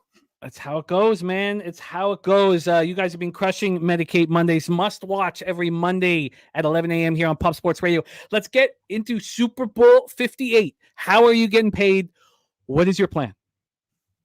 Yeah, man. I like the Chiefs here. I took it on the chin with the Chiefs against Buffalo. I learned my lesson, man. I seen them there. They kind of pretty much took all the big punches from Josh Allen and the Buffalo Bills Mafia crew. And withheld that game, and I kind of seen it. It was kind of easy for me to call against Lamar and the Ravens. However, it wasn't too easy for me to call. I thought Frisco would kind of handle the lines a little bit better. They almost had the cover there for me at the end there, but gave it up late. But definitely was the wrong side of that game for 4 quarters. Right here though, Jim, I think it's the Chiefs, man. I really do. The Chiefs, man, we know what Patrick Mahomes is. We know what Andy Reid is. It's the best thing going. It really is. I mean, you probably heard it. People have probably said it here. It's the new Tom Brady, Bill Belichick, and you hate to see it because you don't want it to just continue. But I don't see how you could be comfortable going to the window with San Francisco here. So the Chiefs will make official +2. I do have some props as well, but what it comes down to is obviously Kelsey's hitting his stride. Patrick Mahomes. It's been really impressive what they've done against 3 pretty solid fucking teams. And, the Dolphins are what the Dolphins are. But I believe the Bills were on a very high upswing, went into the playoffs, playing very good football, got both of their tight ends, and they handled business in Buffalo. Very impressive win. And then to go to Baltimore where everyone in the fucking world was on them, Baltimore this, Baltimore that. And the Chiefs were clearly just leaps and bounds the better team. And we haven't seen that on the other side with San Francisco. We've seen Jordan, Love go into Frisco and almost beat him. It took a late field goal for San Francisco to find a way to get the W against Green Bay. Then we see Detroit literally look like big brother, little brother type shit in that first half. I mean, really what it took was Detroit Lions to be the Detroit Lions and Jared Goff to be what we really think Jared Goff is. And that's mediocre as fuck, and that's why they lose. That's how they beat Detroit. I mean, shout out to the 49ers and making plays when they had to, but I believe the Lions lost that game. The 49ers did not win that game, in my opinion. And you could kind of say the same thing about the Green Bay, but definitely I believe that's a stronger argument against the Lions. So I think what it separates is obviously we could talk about Mahomes. I think he's on another level than Brock Purdy. What they've done from a defensive perspective is the most impressive. They're allowing 13.6 per game in these 3 playoff games, Jim. Allowing a quarterback rating. Now, this is against Tua, Josh Allen, and Lamar Jackson. I believe we can all agree, or at least anyone that really fucking knows football, all 3 of those players are better than Brock Purdy. I believe Shanahan would take any one of those 3 over Brock Purdy. And I'm not here to knock him. I'm just stating those 3 players are better quarterbacks than Brock Purdy. 75.1 quarterback rating in these 3 games that defense has allowed against those 3 guys. 152 yards per game in the air. I mean, it's fucking shutdown season for this secondary. And I believe they're going against the worst quarterback that they faced out of these in these 4 matchups. So you could say San Francisco is going to go in there and run the ball over them outside of Buffalo, where Buffalo did run the ball over them. And we know Josh Allen, I mean, goddamn, he's a stud. 6'5", 245 running at you. He's a problem. 182 yards in that game against the Dolphins. They hold the Dolphins and Lamar Jackson in that running game in Baltimore under 85 yards total. Both of those guys. So I don't think San Francisco is just going to run all over this team. Now, I do give Shanahan, I know CMC is a stud, and I know Debo can do his thing. But at the end of the day, this secondary is going to allow them to play man, allow them to do their thing, and that front seven will not allow the San Francisco 49ers to run the ball consistently against them. They're going to make Brock Purdy beat him, just like they tried to make Lamar beat him through the air, and it's not going to happen. That secondary is playing at an elite status right now. And I do know Frisco's front seven is nice, but at the end of the day, man, it's Kansas City's Super Bowl, in my opinion, Jim. So +2 is good money. I do have Brock Purdy over 12.5 rushing yards, -117. It's probably juiced up a little bit now. He went 5 for 48 versus the Lions, 9 yards per carry in that, 6 for 14 against the Green Bay. So went over this number in both, but what I do think is he's quick. He's not fast. I like him when he runs the ball. I think over 12.5 is easy. He gets that on one run against the Chiefs so far in these 3 playoff games. 2 of 3 for 25, Allen 12 for 72, and of course Lamar 8 for 54. So the Chiefs have given it up on the ground a little bit. 12.5 seems very, very short to me, Jim. So lock that in for me. Best juice you can find. I got it at 117. Going back to the window with Pacheco, over 65.5, -115. Simple, man. These guys they're gonna give the ball to Pacheco. We've seen it. He's averaging 21 carries attempt in these 3 games on 81 yards per game in these 3 games. I think they continue to get the ball to him. We've seen San Francisco have holes in that defense. They're allowing 169 yards per game on the ground to the Green Bay Packers and Detroit Lions in those 2. We've seen Detroit do whatever they wanted with the dual running back, and we've seen Aaron Jones run all the fuck over them in game 1 of the postseason, allowing 5.9 yards per carry. Pacheco runs hard. They continue to give him the ball. Over 65.5 is good money. And Jim, we do have, obviously, it's the Super Bowl. I put together a same game parlay. It's a 6-pack. You guys kind of got me onto this, inspiration by you doing fucking work in the NFL on your live shows. It's +9. It's +950. I don't know. You guys can probably maybe get better odds, but here it is, +950 same game parlay. See if this can't give me juice the fuck up for the Super Bowl. Chiefs money line. Pacheco anytime touchdown. Christian McCaffrey anytime touchdown. Travis Kelce anytime touchdown. Travis Kelce over 54.5 receiving yards. Pacheco over 54.5 rushing yards. +950. You know, some tequila money, man. Have some fun on the Super Bowl. I don't believe it'll be as close as people think. I do think the Chiefs, are just clearly the better team. But I'll take the +2 because the fuckery is always in store. You know, we got to fade the fugaziness. But yeah, Chiefs gonna hold it down here in the city, man. What was Kelce over? Over 54.5. They're both 54.5. Rush okay. and receiving for Pacheco and Kelce. Okay, so the SGP. Oh, say what? I got that at BetMGM. At BetMGM. You got it +950. We have Chiefs money line. Pacheco anytime touchdown. CMC anytime touchdown. Kelce anytime touchdown. Kelce over 54.5 receiving yards. Pacheco over 54.5 rush yards. Interesting. I thought that Pacheco had already been given out on the show. He hasn't. What we've heard for Pacheco was touchdown. No, the longest rush. By Ragu. He gave Big Ragu gave us longest rush at over 15.5. And sorry, yes, you're right. And touchdown, anytime touchdown, and first touchdown. But I get it. I mean, the 49ers run defense has been weak. Now, Birdie dropped about how Pacheco, he's a man. He runs between the hash marks, and that's where the 49ers are actually better than advertised defending the run. But you are locked in. You got Pacheco over 69.5, Brock Purdy over 12.5 rush yards, and the Chiefs +2. And I love the SGP. You give us tons of fodder to talk about for our live stream as well. Please support our guy, Dutch Boy Fresh. He is on every Monday, starring in Medicaid Mondays. He's on every Wednesday, betting with the bag. He's been delivering the goods on that show all season long. And of course, all about the hoops every Wednesday night. And I, by the way, and I got to talk to you and Dutchy, but I've talked to the wife. Now that after this live stream, I would like to join you guys on Wednesday night. So after this Super Bowl one, because I'll have some time opening up, but I'll talk to you guys about that. I love the show on Wednesdays. I want to be a part of it. Thank you for all that you do for us. Please follow Dutch on X at Dutch Boy Fresh. Dutch, any last words for the Cappers supporting the show? Yeah, man, that'd be a beautiful thing, Jim. Appreciate everyone vibing out here Monday night. Check out Medicaid Mondays if you haven't. It was a good motherfucking time. Money to be made. Let's go Hawks. True to Atlanta. Let's get this Atlanta money tonight, man. Stay fresh. There he is, Dutch Boy Fresh. We bring on our next guest. And one of the problems when you have a show like this is that you have a capper come on a few times and it's just not their week. It's just not their week, because I've watched your next guest completely destroy NFL, sweep the board on NFL weeks. And that's why we got to keep bringing them out here, because the sample size is not a fair testament of what your next capper can deliver. So I'm excited to have him here on our big Super Bowl 58 NFL Pub Hub. Please welcome a man who's got a ton of energy, and I love it.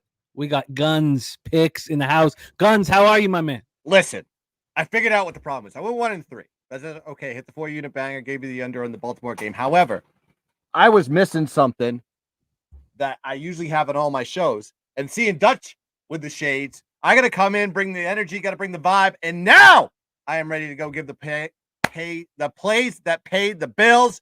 I am the Super Bowl god. I've cashed on the last 3 Super Bowls, and I'm going to do it for the 4th time. So let's get into it, baby. Let's get right into it, Guns. Take it away, my man. The floor is yours. How you getting paid? All right. We're going to do this a little bit more methodical, because this game is going to be a very close game. So what I did is I'm going to do a 6-point teaser on this one. And this is probably my top play of the Super Bowl here. I'm going to push the KC Chiefs line up to 8.5 on a 6-pointer. And I'm going to put the under 53.5 here, 2-unit. Got it at -120 at Caesars. Listen, pass some key numbers, right? You got to pass the 3, you got to pass the 4 with the spread, and you get it over 50 points on the total, which is sitting at 47.5 right now. I do lean towards the under in the game. Last year's Super Bowl was a humongous over on that 173 points. But that was a KC team that was number 1 in offensive points per game, and they averaged 29.9 points per game, and they only average about 22.3 this season. That ranks them 15th. So there is a drop off in the offensive production there. Last 4 Super Bowls prior to that one did go under the 50 number, key spot there. So I think the public is going to also be smashing this over big time, because why? Perception, right? Pat Mahomes in the Super Bowl, Travis Kelce against his 49er offense that is number 1 in scoring. I think they're going to be thinking the over is going to be hitting on this one, but I don't think so. That's why the line is sitting where it is right now. I think this game comes down to 1 possession as well. I can't trust San Francisco, knowing they haven't covered in the last 2 games, and there's trends that tell you should not take that thing. I believe it's 1-14 ATS when that occurs. And they're a little bit inexperienced, where KC has the experience with Pat Mahomes, Andy Reid, defensive coordinator on that one.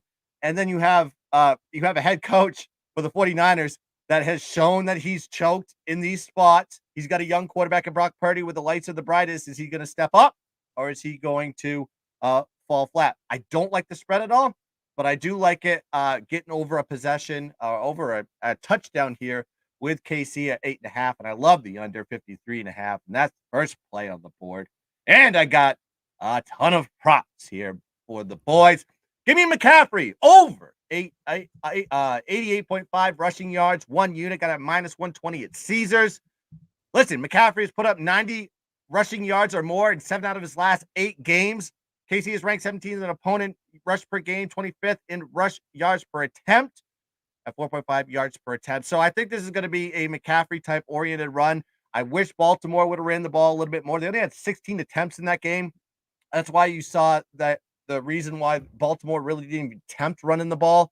But I think McCaffrey is going to be a different story with Brock Purdy, especially with a quarterback as young and youthful, especially early in the game. I think they're going to rely on McCaffrey a lot, and I think he's going to get over that 88.5. Also, speaking of rushing, let's talk Brock Purdy rushing. Over 12.5 rushing yards. I love this one at 1 unit. Got it at -110 on FanDuel. Purdy, not known as a runner, but if you check the last 2 playoff games, he has 5 and 6 rushing attempts per game. He's rushed for 48 yards versus Detroit in his last game, and he surpassed 14 yards in the game prior. And also KC, known to give up rushing yards to quarterbacks. You heard it in the previous segment with Dutch. 54 yards to Baltimore, 72 yards to the quarterback. Josh Allen in Buffalo, 32 yards to Cincinnati. 25 yards to Miami and 277 yards to Easton Stick for the LA Chargers. So this team is susceptible of giving up rushing yards to the quarterback. Why? Because he put a lot of pressure on the quarterback in the passing game. I think Brock Purdy is going to trust his legs a little bit more than he trusts his arm in a lot of these situations. And if you've seen him historically, even in last year's playoffs, and you saw him at Iowa State, if anyone remembers his time there with Breece Hall in the crew, making tons of money for a lot of these college football cappers, including myself, he will rely on his legs a lot in big moments, and I think he does it here. He's going to get over this very easy, in my opinion. Give me the over 12.5 rushing yards, 1 unit play.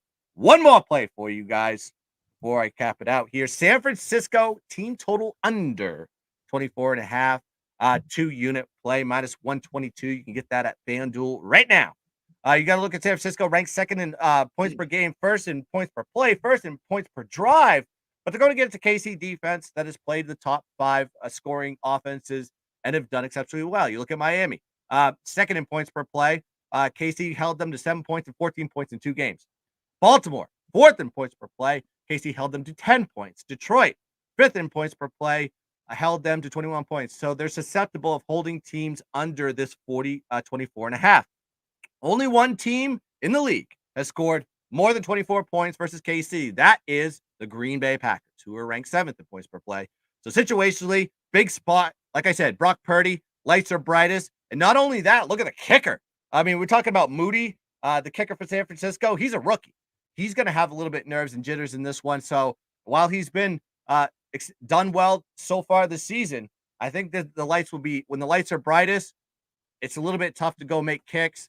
You may have a few misses in there, and you got Brock Purdy in that spot as well. So I think this is a good play here, regardless of the outcome of the game. So I like the team total under San Francisco 24.5. That's a 2-unit banger, minus 122. You are locked in, my friend. Now, because at this point, the Chiefs are +2 across the board. We'll give you what is available right now. Okay. And that is it's still above 7, so I'm good. Yeah, +8 and 53 now. And we give all teasers minus 110 on the show, so we'll cut a dime off of that. CMC over 88.5 rush yards, minus 120. Purdy over 12.5 rush yards, minus 110. And 49ers team total under 24.5 at minus 122 for our guy, Guns. Guns, can't wait to rock with you more and more on this channel. You're a monster. Get that cash for the Super Bowl, and let everybody here know where they can find you, my guy. Yep, you can follow me at Guns Picks on Twitter. That's where I put out all the content. I'm on YouTube as well on the Striker Waters Nation channel. Listen, we're going into college basketball action now.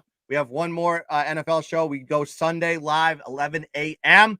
You can see me, the Odds Fellow, and the Shark giving out all our plays for the Super Bowl. I gave you a little taste for what I have now, but there could be more plays on the board. So if you want to see those, got to go check those out 11 a.m. on Sunday. And of course, I do late night bangers on Saturday. We're on a 7-1 ATS run on college basketball on that show. So it's the hottest show on the planet. So go check that out. Of course, I do Saturday mornings with Guns Picks that I'm joined with special guests as well. So plenty of content. Go check it out. Striker Wars Nation channel. Like and subscribe, comment, and at Guns Picks on Twitter. Thanks for having me, Jimmy. And let's get the funk of the show curse off the Guns so we can get back into making that money. I love it, Guns. Thank you so much for rocking with us. Guns Picks in the house. We head to the West Coast for our next guest. He put on a clinic in the conference finals, and us as a show got destroyed in the conference finals. I was no help. I was very bullish on the Ravens like an ass clown, and I don't want to get into, the 5 rush attempts, but this capper did not. We had 2 of 15 cappers in the black in our conference finals show, which means we got to get right here in Super Bowl 58. Your next guest went 5-1 plus 4.76 units in just his second appearance on the show this year. Please welcome one of our stars of our mixed martial arts programming on our channel, but also a monster in NBA and NFL. Please welcome the MMA locker room, our guy Mills in the house. Mills, what's good, my man? How are you? What's good, man? How's it really going, man? We good on this Monday, man. We about to get money. Stick to it like a magnet on this Monday, man. Let's get it. You put on a clinic in the conference finals. Take it away. How are you getting paid in Super Bowl 58? Yeah, man, it's gonna be a good game, man. I'll be honest, man. Whenever you guys got the Chiefs and they're giving them points, it just don't sound right, right? Seems like it's too good to be true. Do what you want with that one. But man, you already know. Mills player prop market. Let's go ahead and get it started, man. I'm gonna start my touchdown props. I'm running out Isaiah Pacheco anytime touchdown. Hear me out. Minus 120 on the books. I love it. Let me give you the look. 100% rate last 5 games. If you played this prop, you came out on top. 24 carries in his last game. What you think the Chiefs gonna do out here, man? You think they're gonna stop running the boy? They ain't got nobody behind him that's gonna take out those carries. On top of it, this guy's just not a running guy that can catch it out the back, that can run it out the backfield. He can catch it out the backfield. Last year, barely got maybe 1 reception, 2 receptions in the game. This year, looked like Leonard Fournette over there with the Jags in his last year. He's catching receptions, good Lord, out the backfield. He's getting them three times in the game. That's why his receptions props at 2.5 to 3.5 in the game. In other words, he got 2 different ways to get in this end zone, Jimmy. I love me some Isaiah Pacheco anytime touchdown, hitting at 100% clip in his last 5 games. Next, I'm running with CMC. Been running it all year, but it ain't just 1. It's 2 for me. I'm taking him to get 2 touchdowns in the game. You can get it at like plus 170. There is some books that got it at like a plus 250 out there. If you can get that line, get it. But I think it's like plus 170. You guys can shop around for those. He already has multiple games with 2 touchdowns, hitting at a 60% clip in his last 3 out of his last 5 games. So I'm running with those little touchdown props that I like. Same thing with him. He can catch it out the backfield, run it in through the end zone. When you get into that goal line, you only gonna hand it to people that you can trust. He gets mad when he don't get in the end zone. You remember that one game he didn't get that touchdown in and it broke the streak, and he was looking at the coach like this. It ain't about 1 no more for him. He wants multiple touchdowns in these games now. It ain't the same. All right, Travis Kelce, you think he ain't gonna try to get in that end zone and do a little dance to Taylor Swift? You think he ain't gonna try to do this? Of course he is, man. Travis Kelce anytime touchdown minus 117, only hitting out of 40% in his last 5 games, but that's something that I like a lot in here. On top of it, if he ain't catching it, they might even run a little stupid reverse for him and hand it off for him. I mean, you know how it is. If Travis Kelce scores the touchdown, Jimmy, who they gonna show on the screen? Taylor Swift. There you go. Of course she's gonna score. Next, let's go on back to San Francisco 49ers. When it comes to this, man, it reminds me of them old school days. Friday, RIP to my man Debo. It's only right I get him in this one in the end zone. I'm taking Debo Samuel anytime touchdown, plus 106. That's where I see it at. That's where I'm playing it at right now. If there's a better line out there, cool with that. Same thing, man. When they activate this guy, that's when they win. When they was in the playoffs competing that one time, and then they didn't get that far, it was because Debo was doing everything for him. They took away that Debo Samuel role this year, barely start bringing it back. Ever since they start handing them off the ball and passing them the ball multiple times, it seems like this is the offense that, is a real threat, not just a CMC touchdown type of guy. So I'm running with Debo Samuel anytime touchdown. Those are my anytime touchdown props to get you on top. You already know. Receptions, got a lot that I like out there. I'm starting off with Brandon Ayuk over 4.5 receptions, 75 receptions on the year with 1,300 yards. 1,300 yards, all he needed was a real quarterback to throw to him. Brock Purdy ain't this, he ain't that, but he could throw the damn ball. Check it out. Last couple of games, targets, that's what I like to see in his range. 8 targets last game, 6, 8, 7, and 4. Even though he only got 3 targets in that game completed, it was because Brock Purdy only had like 20 completions. Brandon Ayuk, though, is their number 1 receiver out there, so I look for him to go over 4.5 receptions. I'm taking CMC over 4.5 receptions, hitting at a 60% clip. Hear me out on this one. He had 4 more receptions in all 5 of his last games, so I'm running with that prop. I like that a lot. Spoken on it earlier, Isaiah Pacheco, catch him out in the backfield, over 2.5 receptions, minus 165. Last couple of games, some stats that I like, that cash, going for 4, 7, and 4. 2 games with only 1 in those. I think this is going to be a game where those guys going to be blitzing. They got some new additions over there on that defensive line, and I ain't talking about the singing group. So, definitely you're going to be having to pass it out to Pacheco out there. So I like him over 2.5 receptions. Back to the man that they calling him, Travis Kelce over 6.5 receptions, -150. You can ladder it up if you want. 93 receptions on the year with 984 yards. Career stats against this team, played them 4 times, 22 receptions with 27 targets. Only missed the ball 5 times. 21 games in the playoffs, 156 receptions. He's a problem in the playoffs. Give me Kelce over 6.5 receptions.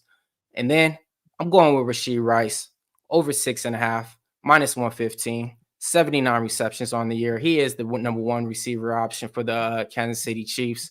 6 or more in 3 of his last 5 games. So I think he's going to get in that end zone too, but I'm only taking him over 6.5. Last but not least, CMC over 89 rushing yards. Hear me out, man. He's number 1 in the NFL in rushing yards with 1,400 yards. Little white boy running the rock on these dudes, bro. You think they're going to stop it now? I don't. And on top of it, I think Shanahan's going to try to throw the ball least that he can and keep Mahomes off the field, because that's usually the path to win against teams like that. So if you're running the rock with CMC, I think we're going to see a heavy exposure in this game. Number 1 in the rushing yards too. So I don't think that's going to stop in this game. I mean, line shopping for you as we've gone through, and I found over at Pinnacle some really great lines for you. I'm just going to grab Rashee Rice, and then we'll go over everything for you here. Let me just grab Rashee Rice. And your Rashee Rice prop was over 6.5 receptions. So that's at -105 here at Pinnacle. So got some big numbers here. The Ayuk over 4.5 receptions +121. Deebo Samuel anytime TD +151. Got you Kelce anytime touchdown +105. CMC over 2 or CMC 2 touchdowns. I didn't check that here. I checked that at the wrong book. Let me see if they'll give you a multiple here. And they oh yes, they will. 2 or more touchdowns is +201. There we go. Okay. That's a better price there. +201. The over 6.5 receptions was here at -148. So you are in business. So let's review Millsy's action. And he, as I said, put on a clinic in the conference finals. He's got Pacheco anytime touchdown at -120. That's one I didn't actually look to see if I could beat. Let me see if I can possibly beat the Pacheco. But other than that, I think we're good here. So that was the over, anytime touchdown for Pacheco, -123. So it's no better. So we'll keep you the -120. Over 2.5 receptions, -160 here for Pacheco, -160 here at Pinnacle. And then I went over the other parts. So Rice over 6.5 receptions, CMC over 4.5, and over 88.5 rush yards, and Ayuk over 4.5 receptions, and all that. You are in business, Mills. In business, Mills. We have another big UFC card this Saturday. You have your own playlist on our YouTube homepage at Pub Sports Radio with all the interviews that you have been rocking. What is next for you, and what do you want the cappers in the chat to know about? Yeah, man. So we got the Locker Room podcast coming out. That's coming out on Apple Music, Spotify, everything that you guys can download anything on. We do it on Thursday night. Usually Thursday. It comes out usually about Thursday night out there. So all you guys just want to listen to some stuff, not your typical prediction type of show. It's me, Big Show, usually another guest like 2 Cent, and some other people. Besides that, though, I got an interview locked and loaded with Max Griffin. Max Griffin fights this week versus Jeremiah Wells on the UFC Fight Night card. That's on the Pub Sports Radio site. We talked for a long time. It's going to be a good fight in that one. Besides that, got an interview with Miranda Maverick. She's fighting the following week after that, UFC 298 out here in Anaheim, California. Trying to go to that event and get in there and see if I can get some questions off, but we'll see how that goes. But besides that, yeah, man, that's what I got going on the channel right there. So after you guys got done watching this, go on over there and show some love and support to that too. Respect, my man. Please support our guy Mills with his interviews, and also on X at MMA Locker Room for our guy Mills in the house and firing away at the board. Let's bring on your next guest. He's had back-to-back top 5 finishes here on Pub Sports Radio in season 1 and season 2, and he's not had the season that he's wanted here in season 3, but we know what he does. He delivers winners, whether it be in the gridiron or on the hardwood or in MMA, and we believe in him. We believe in him. Top 5 finishes in season 1 and season 2. Let's see what he delivers here for Super Bowl 58. Please welcome from South Jersey, our guy Billy Brisbane on the show. Brizzy, how are you, my guy? I'm doing good, man. I'm doing good. We're not in the top 5, so we had to go to some different off the radar markets and try to give this a shot to hit this top 5. So let's get the boring stuff out the way. Let's get the touchdown stuff out the way. Deebo Samuel anytime touchdown plus 140. Just too versatile in this offense not to have a wager placed on this game. During the regular season, back in week 13 when he came back from injury against Philadelphia, he had 2 receiving touchdowns, 1 rushing.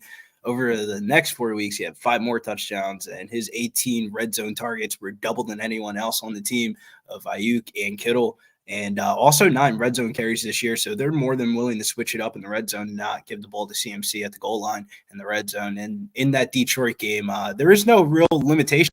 I felt like he passed the eye test of like, is he really hurt or not?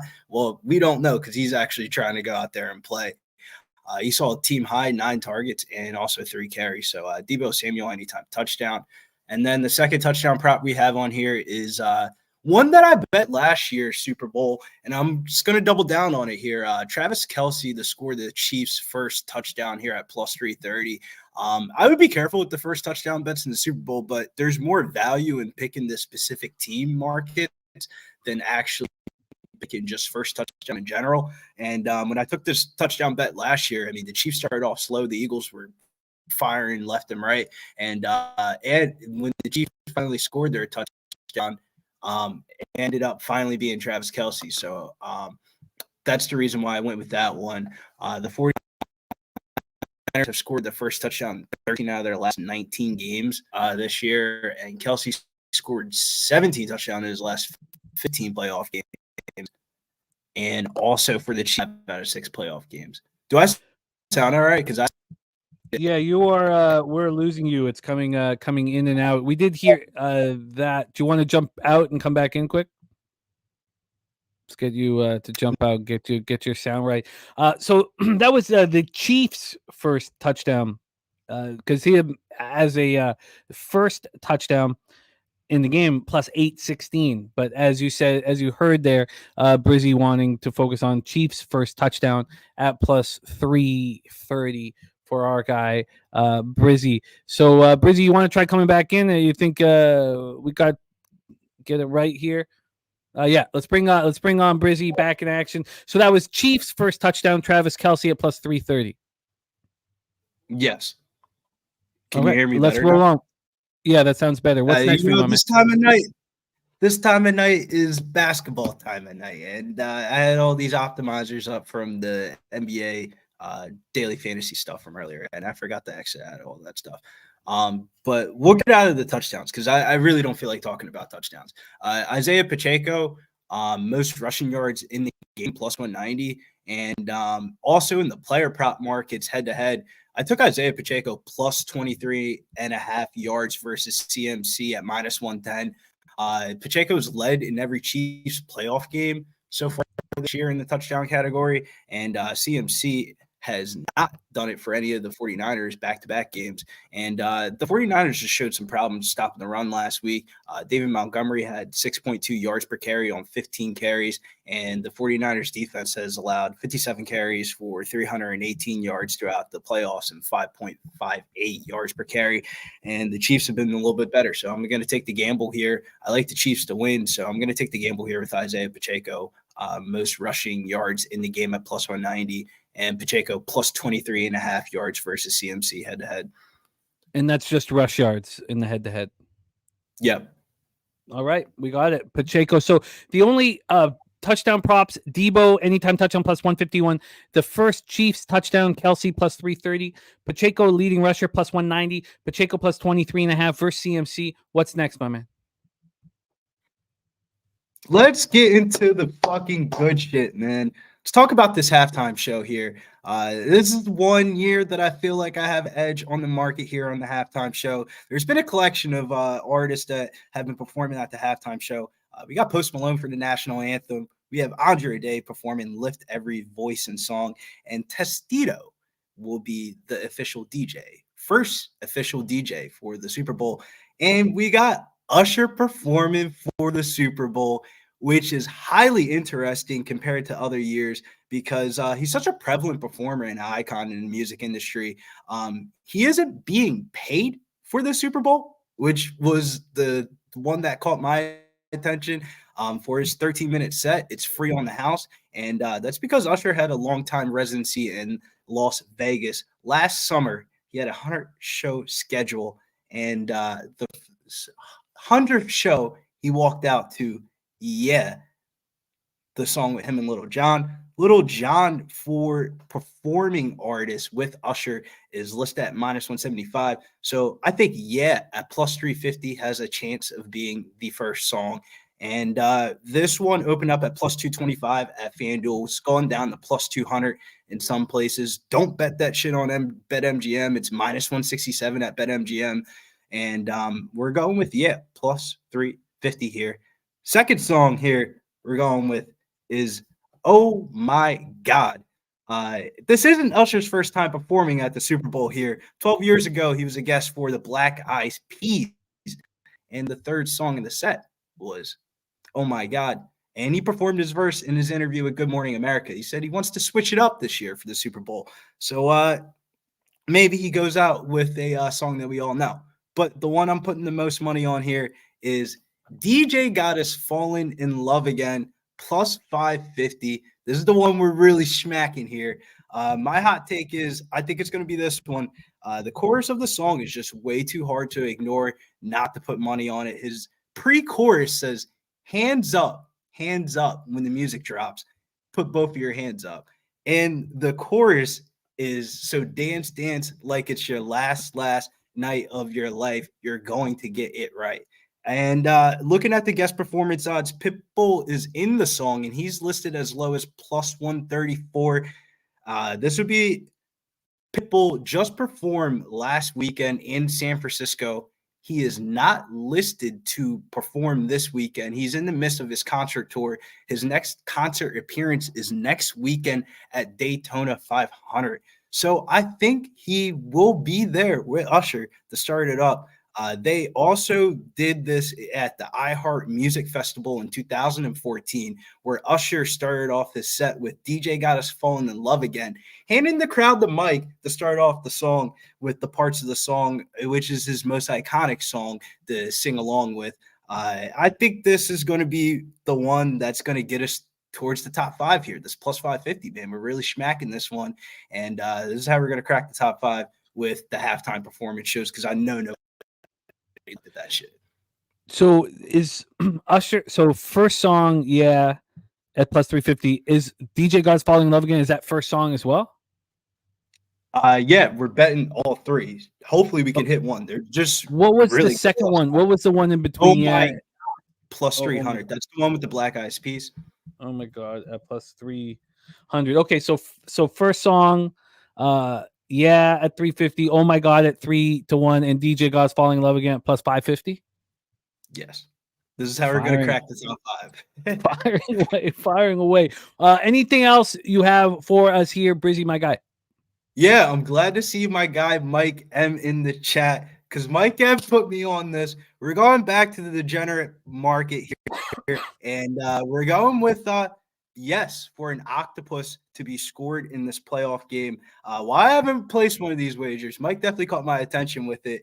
A octopus is when a player scores a touchdown and a 2-point conversion in back-to-back plays. It's only happened 188 times since the 2-point conversion has been enacted in 1994. And up until last year, it's never happened in the Super Bowl until the Eagles were there last year. Jalen Hurts rushed for a rushing touchdown and then a 2-point conversion to tie up the game late at 35-35.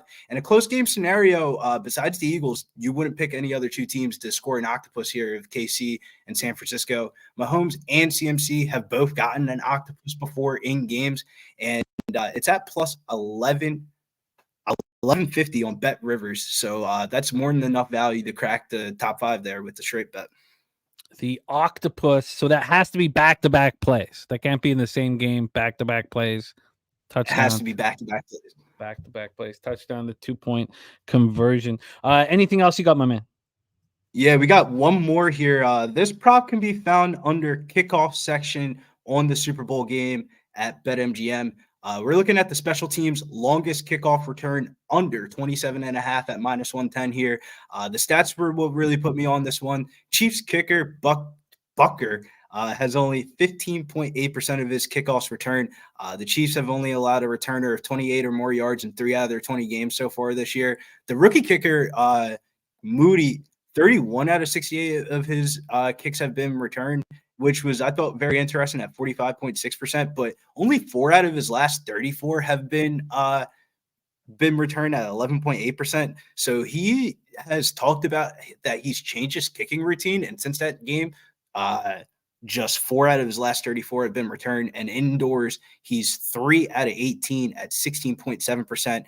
So when games are played indoors, he's kicking the shit out of that bitch. And the 49ers have only allowed 7 out of their 19 games with a kick returner of going 28 or more yards. So that's how we're going to try to get more degeneracy here on this Super Bowl today and try to smack this top 5, man. So what was the number again for longest kickoff return?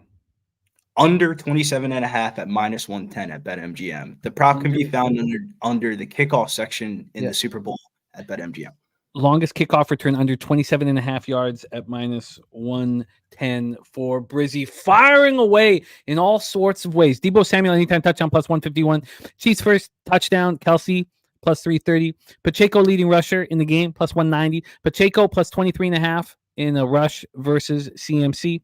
And then first song for Ursher. We have at 350. Oh my God at +300. And DJ God's Falling in Love Again. First song +550. Yes to the Octopus at +1150, and the longest kickoff return under 27.5. And my sister says that you are her favorite of all of the analysis here. She's a musician herself. She loves your action. Thank you, Brizzy, for sharing your hard work with us. Please follow our guy Brizzy on Instagram right there. There's his handle, as well as X at getting_Bills_. Brizzy, you're the man. Thank you for delivering the goods, my guy. Keep up the great work in mixed martial arts, basketball, and of course, here with us in NFL. Any last words for the Cappers supporting the show? Yeah, man. Make sure you check us out tomorrow night. Me and Pimp Slap, we're going live talking about some hoops, NCAA and NBA. It's a great NCAA slate. We've been smacking on the show, so let's keep it going. I think we've been running up the views too, so make sure you guys tune in tomorrow night, me and Pimp Slap. And then we got UFC Vegas 86 this weekend. Joe Body Bags Piper coming out of South Jersey, getting this first main event. Dana White ain't paying for his house no more, so he threw him in a main event. He's going to get his money's worth. I love it. I love it, Brizzy. Thank you so much for your hard work. Al Silver says from the windows to the wall. I remember when Tulowitzki hit that big hit for the Jays in the 2016 playoffs. And I couldn't get that out of my head. Tulowitzki to the wall till the sweat dripped off my balls. All right, let's bring on our next guest, star of the Earl Sports Bets, one of the Earl brothers rocking with us here. We have both Earl brothers on tonight's show. Number one coming up right now. Please welcome Mr. Tim Earl to the show. Tim, how are you, my guy? I'm good. I'm not going to have all those crazy music props for you like Billy just did, but it should be a good game. It will be a good game, and we need to know, Tim, how are you getting paid in said good game? Well, we'll start off with a degenerate one. Let's go tails. I know one person's already mentioned it, but I've been on tails the past couple of years. I know it's won the last 2 years, but tails never fails. That's the first thing I bet in the Super Bowl. Tails never fails. Deuces never loses. It's another famous saying. Whatever works for that one too. I mean, that's a poker one, so I like that one. But tails -102. You're in good company. You're a big ragu on that one. Okay, yep. Fire away. What's next? I'm going to be on the over. I expect points, and the over kind of leans towards the Niners in this one. I'm not going to bet the Niners directly. I want to have a little bit of player props to go with them. And I think the Super Bowl is going to be the Christian McCaffrey game.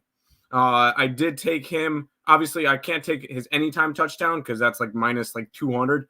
So I took him to get 2 touchdowns at +225. and I went a little bit further, and I took him to get 3 touchdowns at 9-1.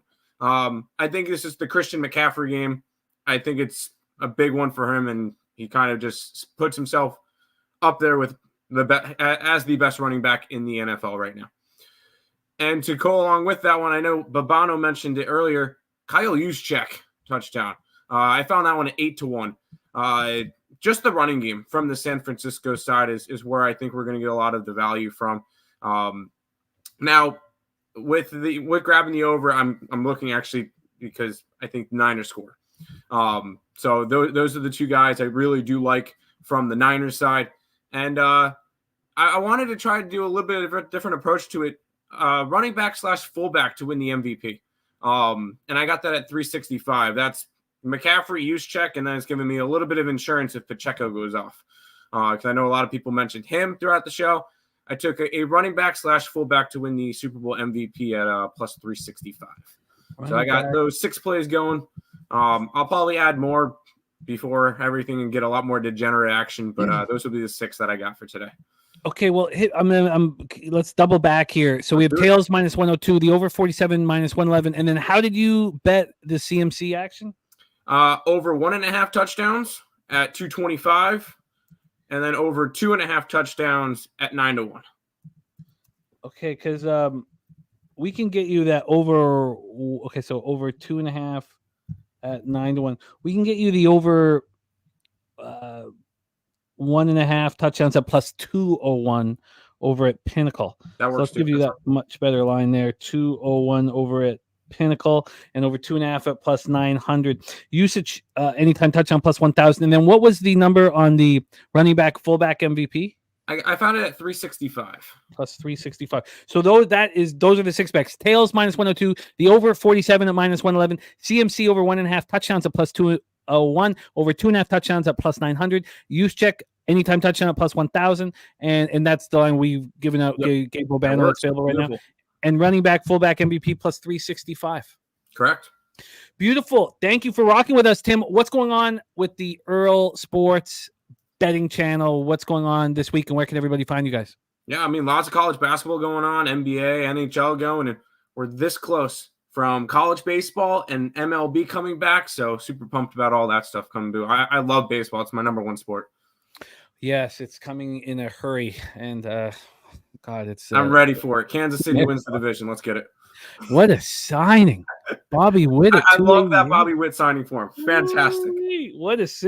Finally, that's the first positive message since the World Series victory. Great job, Tim. Thank you for rocking with us. Follow our man Tim on X at Gaming Giggity, and thank you for being a part of this show, supporting our poker tournaments, and just being a great friend of the channel. Go get that cash, my man. Any last words for the Capper supporting the show? Let's get it. Let's just make some money. Let's have fun with the Super Bowl. There he is, Timothy Earl in the house. Let's roll on. Your next guest, star of the Trill OG play of the day, coming to us from the great city of Houston, Texas. You can catch him starring on Betting with the Bag every Friday, delivering NBA. And you can also roll with him at Pubapalooza in San Antonio. Please welcome our guy, LJ from H-Town.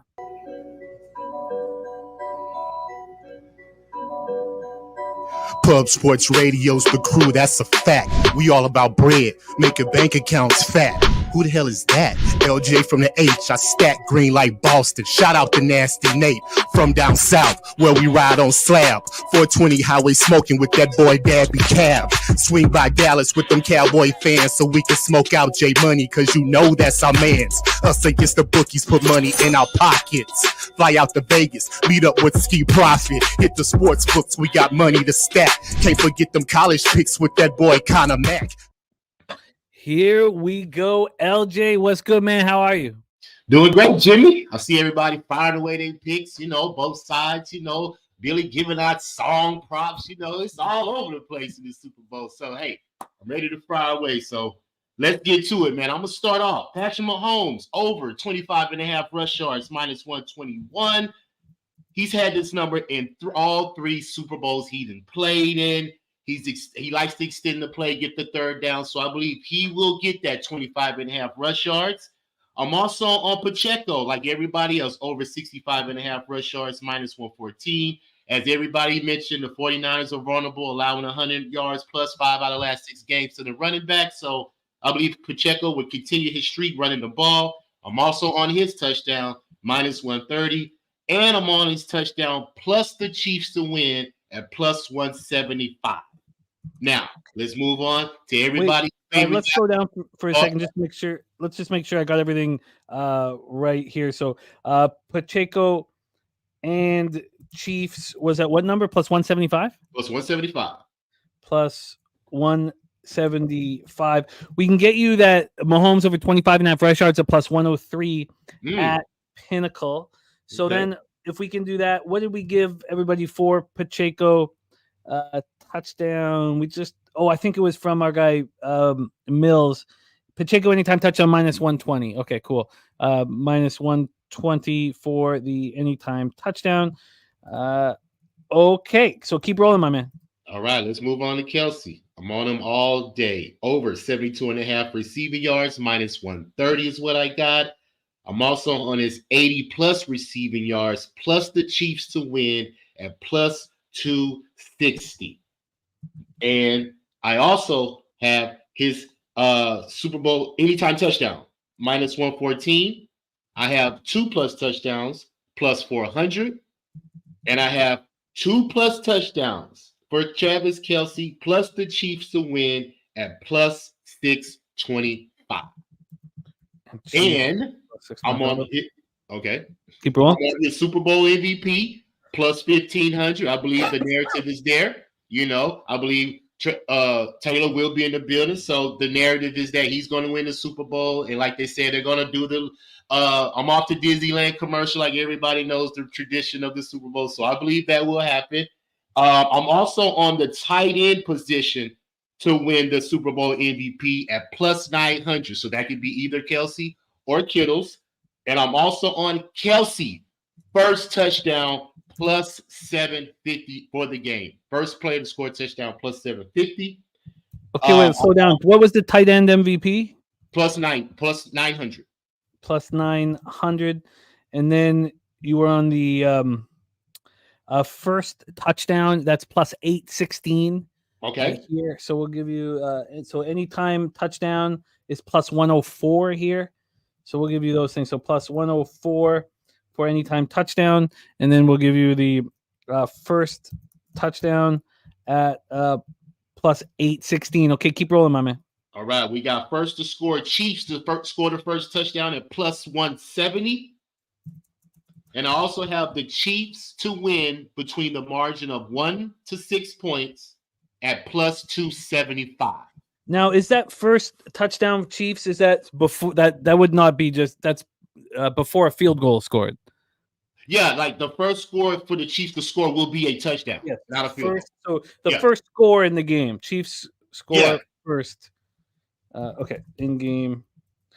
Just I want to clarify that touchdown at plus 170. And then what did you add to that? Chiefs to win by the margin between 1 point or 6 points at plus 275. 1 to 6. Okay. All right. And I got the parlay. We might as well throw this in here. I got Christian McCaffrey anytime touchdown, and I got Pacheco touchdown parlay at plus 120.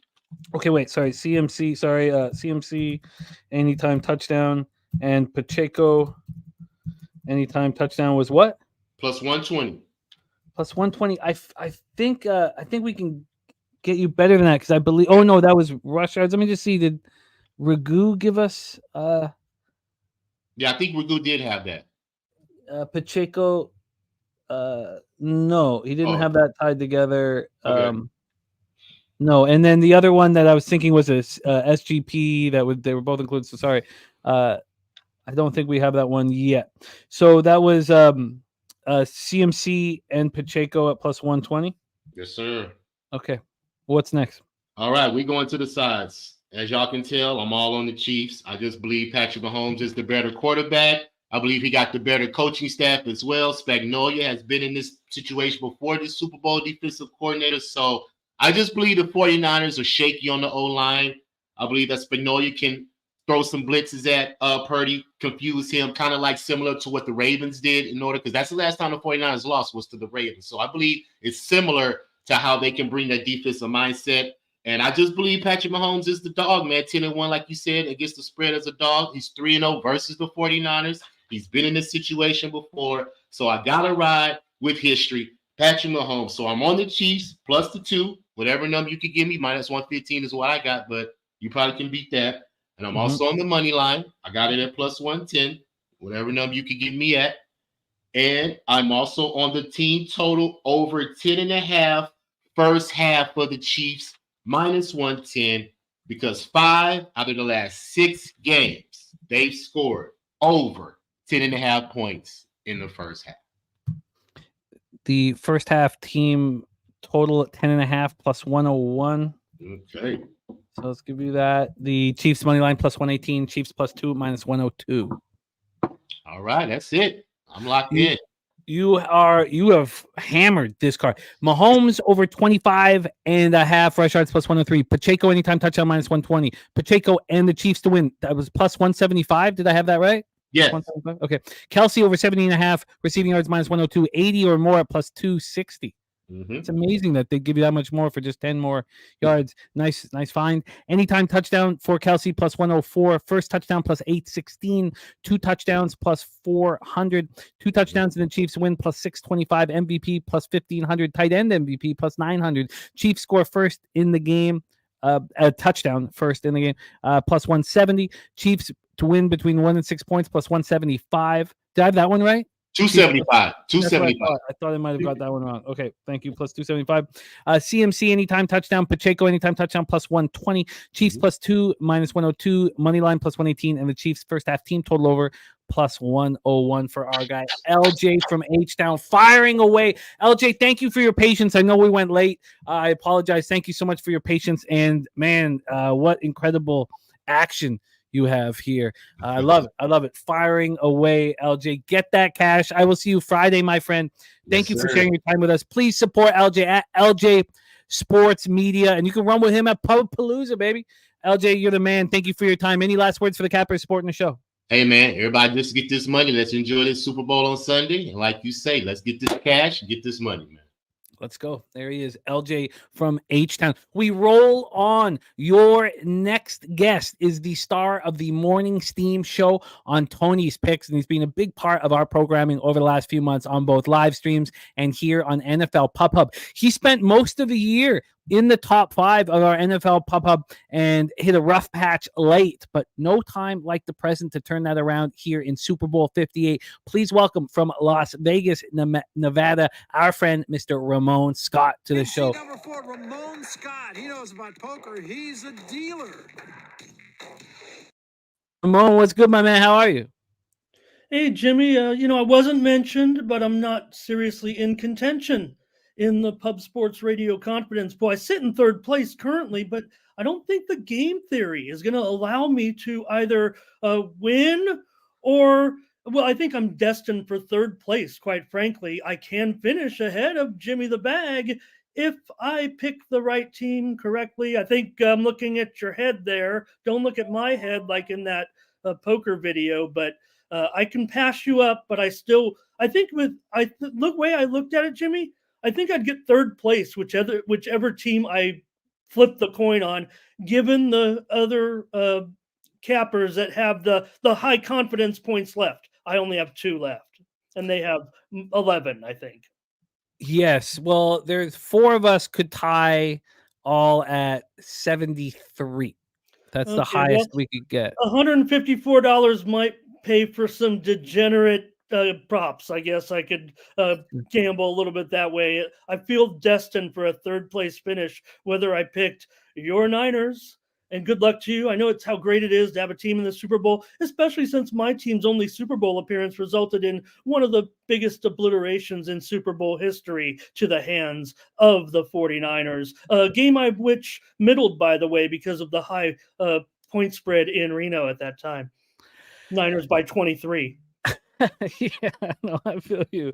Well, it's been a long time since Super Bowl success for the Niners. 1994 we go back to. So let's get to work, Ramon, and let's get that cash. What is your plan here for Super Bowl 58? Okay, well, maybe those guys will forget to put in their picks and go against you, and I'll win the thing by picking the Kansas City Chiefs to win the Super Bowl. Jimmy, the reason why I've had some tough stretch here is because, well, I've been on the Niners a little bit, laying some points and some, maybe some offense, and I've been against the Chiefs a little bit, but I'm ready to come around with my man Cheshire here and roll with the Chiefs in the bowl.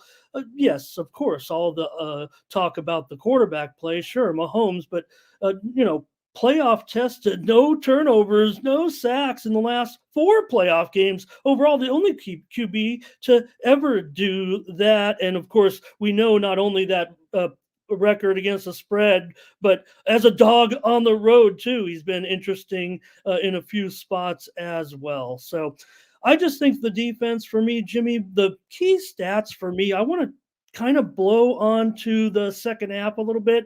Not talked about yet, but certainly one of the biggest things you'll hear about this week is Kansas City's defensive dominance in the second half, and it relates all to their over-under mark, right? 2-18 to the under in the second half, and 1-19 to the under in the fourth quarter. The Chiefs are the first team since 11 to allow 28 points in all regular season games this year, with a better scoring defense in the Super Bowl, having won 46 of the last 50 of the 57 previous Super Bowls.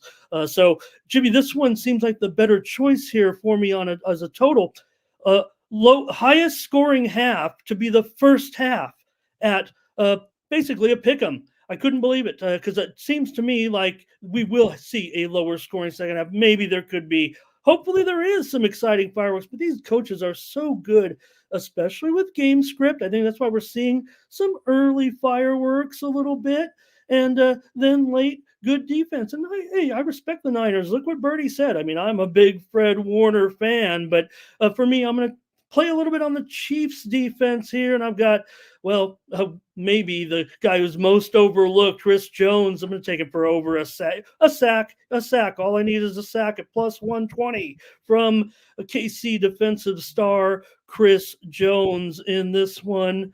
So, Jimmy, I'm pulling for your guys certainly here a little bit. I mean, I want you to celebrate. I don't like the Chiefs. I know Cheshire is right there. I don't like their fans. Quite frankly, I'm a Chargers fan. So roll with me, right? Although I think I'm afforded that right. I don't want any Chiefs fans. I'm going with the Chiefs in this game. Jimmy, number 3 seeds or worse in the Super Bowl when they finally get there are 10-0 against the spread in the last 10 times it's happened, and they're 8-2 straight up. The only ones that did cover and lost, the Cardinals against the Steelers, Carolina famously covering against the Patriots. So I'm sorry for you and Sourdough Sam coming up on Sunday. I've got an ATD here with the Chiefs. I want to try to strike gold a little bit against the 49ers. I'm going to take Earl Gray at 7-1 to find the end zone. Try to work my way. A little bit of game theory in your standings here, but I'm going to give away some serious ones as well coming up right now. Everyone talking up certainly Pacheco, but this one hasn't been called out yet, and I like his versatility, especially what we heard from with Mills. Give me over 88.5 rushing and receiving yards for Pacheco in this one. I got him for 20 touches somewhere along the line. You heard what Birdie said, 18 to 25 carries, so they'll get some receptions in there. He's been averaging like 83 yards rushing here, so just a little bit of receiving will get at home. He's been hitting those in 6 of the last 8 with his rushing props. So I'll take rushing and receiving to be a little different from the crew here a little bit. And of course, I mentioned at the top, Jimmy, Patrick Mahomes, not throwing picks here, obviously ultra sharp with his game control. No interception for Patrick, minus $1.25 on the list today for me. I do want to play a little bit here on the Niners. I'll give them one prop over here in just a second, but I'm going to play Birdie under 260.5 yards. Who wasn't at the Grammys last? I know you're not big. You probably don't even watch award shows, Jimmy. I know you scolded me for wanting to talk the Tony Awards on a Monday night stream, but nonetheless, who wasn't, of course, at the Grammys last night? No, I'm not talking Travis Kelce. I'm talking Killer Mike, of course, kicked out. So for me, Jimmy, she said when she got up there, I don't know if she meant to say this. She said after she got her next to last award that it was her 13th Grammy, and that's her lucky number. Uh-oh, Brock Purdy, number 13. I've got him under, though, 260 and a half. Passing yards in the game. She eventually got Grammy number 14, so she can get off that 13. Everyone's hitting on Kelsey. I'm all about it too. One tip, obviously, we have very sophisticated people in our chat. Over props early, under props late. Get them tonight. Anything over if you haven't already. That's just the nature of the game out here, Jimmy. So just want to add that a little bit. So Brandon Ayuk is my yardage over. I'm not afraid in the Super Bowl. This ain't going to be a blowout. Give me Ayuk over 62 and a half receiving yards, a minus $1.10 here in this one at BOL, I believe, Jimmy. And also I've got Patrick Mahomes to win the most valuable player of the Super Bowl at plus $1.20. Jimmy, sorry it's going to end this way, but it's going to be great. I don't want to go off too much on that, my brother. So enjoy the game. And enjoy and good luck to the 49ers. And wanted to add this, Jimmy. So overall theory of the game, I don't want to take up too much time with this, but you hit it on a bit with Troy, and not everybody's giving out their picks, but I want to give my philosophy on it a little bit. Sure. Because everybody's like, well, -2 public side, which is of course, and that's supposed to be my specialty. Who are these sharps on? Sharps, Niners. Public, 49 Chiefs, of course. That is the conclusion. I think one thing we're not taking into account in the talk is the whales. The whales are going to be on the 49ers, and whether or not those $1 million bets like the one we've already seen and will continue to come in, can that affect a pool? It might have a little bit of an effect on a pool, because remember, when you're paying out smaller bets, that works into the system a little bit. When you're paying out those 6 and 7 figure bets, those are going one way a lot of times until the next big event rolls around. So you got to take account who's going to leave Vegas with some money with just a short flight over to Silicon Valley. Maybe that's where some of that money coming from, Jimmy. I appreciate the time and good luck. The other thing against the Niners, Jimmy, when the Super Bowl teams, the teams that come in having won as a dog in their conference title game against a team that won and didn't cover in their conference title game, that's been really, really sharp. 14-0-1 last 15. Stay with me here for a sec, Ramon. I missed a couple odds. The highest scoring first half, what was that juiced? -$1. Oh, I got a -$1.15 on both ways. It was not well juiced for me there. Got it at Bovada. And then a little bit thick there. But you haven't given out the Chiefs money line or on the spread. Oh, okay. Well, I guess I better. Well, I was kind of saying, well, you know what? I'm going to take the Chiefs in the comp. But you're right, because it's not really like 150. It's going to be third either way. I could actually roll with the Niners. No, I'm going Chiefs here. Andy Reid, extra week. 31-7 straight up, 25-15 against the spread. And Reid against Shanahan led 49ers 3-0 ATS. And everybody talking about the matchup with Shanahan and Spagnuolo. I really appreciate what LJ was saying there. Shanahan teams average 6.4 yards per attempt against Spagnuolo defenses. Whether or not that's good enough for you to win a Super Bowl, I don't know. Super Bowl rushing game, a little bit overplayed a little bit, but here's the thing, Jimmy, if you can win 4 key categories in the Super Bowl, you will win the game, and that is rushing yards, yards per attempt, turnovers, which is random apparently, and time of possession. If you can win those 4 categories in the history of the Super Bowl, you're 24-1-1. That's rushing yards, yards per pass attempt, turnovers, and time of possession. 24 wins, 1 ATS. 24-1-1 ATS when that's happened. Do you want the Chiefs plus the points or the Chiefs money line? Money line, brother. It's a Super Bowl. You're supposed to take the money line with all the squares. They don't take the spread when they come to Vegas because they don't understand. The only thing I'm missing here is the juice for Pacheco over 88.5 rushing receiving. -$1.10 bet online. Minus 110. So this is Ramon Scott's action. Highest scoring half, the first half, minus 115. Chris Jones over a half sack, plus 120. Chiefs money line, plus 118. Noah Gray anytime touchdown, plus 700. Pacheco over 88.5 rushing receiving at minus 110. Patrick Mahomes under a half interception, minus 125. Birdie under 260.5 passing yards. Was that at minus 110? Mm-hmm. There we go. Ayuk over 62.5 receiving yards, and Patrick Mahomes, the most valuable player, at plus 120. There you go, Ramon. You can catch Ramon not long from now. In 10 hours and 21 minutes, 6 a.m. Pacific time, 9 a.m. Eastern time. Our guy Ramon Scott starring in the Morning Steam show on Tony's Picks. And please support him on X as well at Ramon Scott Media. Thank you for rocking with us, Ramon. Any last words for the Cappers supporting the show?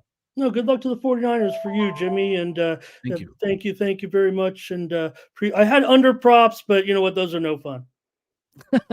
Love it. There he is, Ramon Scott. Let's bring in our next guest. He has made just one appearance on the show this year. He went 3-1 plus 1.9 units. We've been trying to get him back, and it took Super Bowl 58 to bring him back. You're going to see a lot more of him here on the channel. You probably have been seeing a lot more of him on the channel. A great capper and a great friend of the show. Please welcome from Los Angeles, California, our guy, Wine Time Sports. Wine Time, what's good, man? How are you? Jimmy the Bag, my guy. What's up, brother? Good to see you. It is good to see you, my friend. Super Bowl 58. The floor is yours. How are you getting paid, my friend? Yes, sir. Good to be here. Yeah, guys, I'm on 2 plays in this one. I'm going to keep it short and simple. I'm on a side. I'm on a total. I'm going to go to the total first. Guys, I got the under 48. I got it sometime last week. I got it at a minus 110. I know it's at 47.5 at most spots. I still endorse this under 47.5. It's a Super Bowl. I think everyone's going to be expecting an over matchup. Everyone's going to expect points. I expect both these teams to take their time with the ball on their possessions, and they're either going to result in either field goals or turnovers. So in that case, I'm on the under. I just think both these teams play to the under. The Chiefs' defense has been lights out. That's what's gotten them to this point right now. I know that Niners had they scored a lot of points last week. I was on the over in that one, but I think that their defense is going to show up to play against this Chiefs offense. I think they're going to rush the quarterback, Mahomes, a lot. They've got a lot of monsters on that defensive line, so I don't think they're going to have a problem get into them. So I am on the under. If you can get me an under 48, I know it might be a little juice, but I do want that under 48. Yeah, we can get you the under 48, no problem. Let's see what it would cost here. The under 48 minus 117. Yeah, I'll take it. Let's do it. All right. You are in business. Under 48 minus 117. That is available right now at Pinnacle. What's next for you, One Time? Yes, sir. Yeah, I'm on the side of this game. I'm on the Niners, guys. I got it on the -1 last week. I know they're at a -2 right now. I'll still take that -2. I think they win this game by 3 or more points. You look at this offense on the 49ers, man. They got weapons everywhere. Ayuk, Debo, McCaffrey, Kittle, everyone. They got a guy named Brock Purdy out of Iowa State. Kid goes out there, plays with a chip on his shoulder. It seems like every game. Everyone doubts him. Everyone says how he's not a very capable quarterback. He's getting the ball to the right guys at the right time. It seems like that's why they're in this position right now. I know they've had to come back from behind in the previous 2 games. I don't think they're going to have to come back from behind in this one. I think they're going to have to lead the whole game. Give me Ravens -2. Or no, I'm sorry, not Ravens. Give me the 49ers -2 in this one at whatever juice you can get. I'm all over these Niners in this one. The lowest we can find right now is -105. 49ers -2 and -105. What's next for you, One Time? I just have those 2 plays in this one. I was looking at the Brock Purdy over 12.5 rushing yards at -110.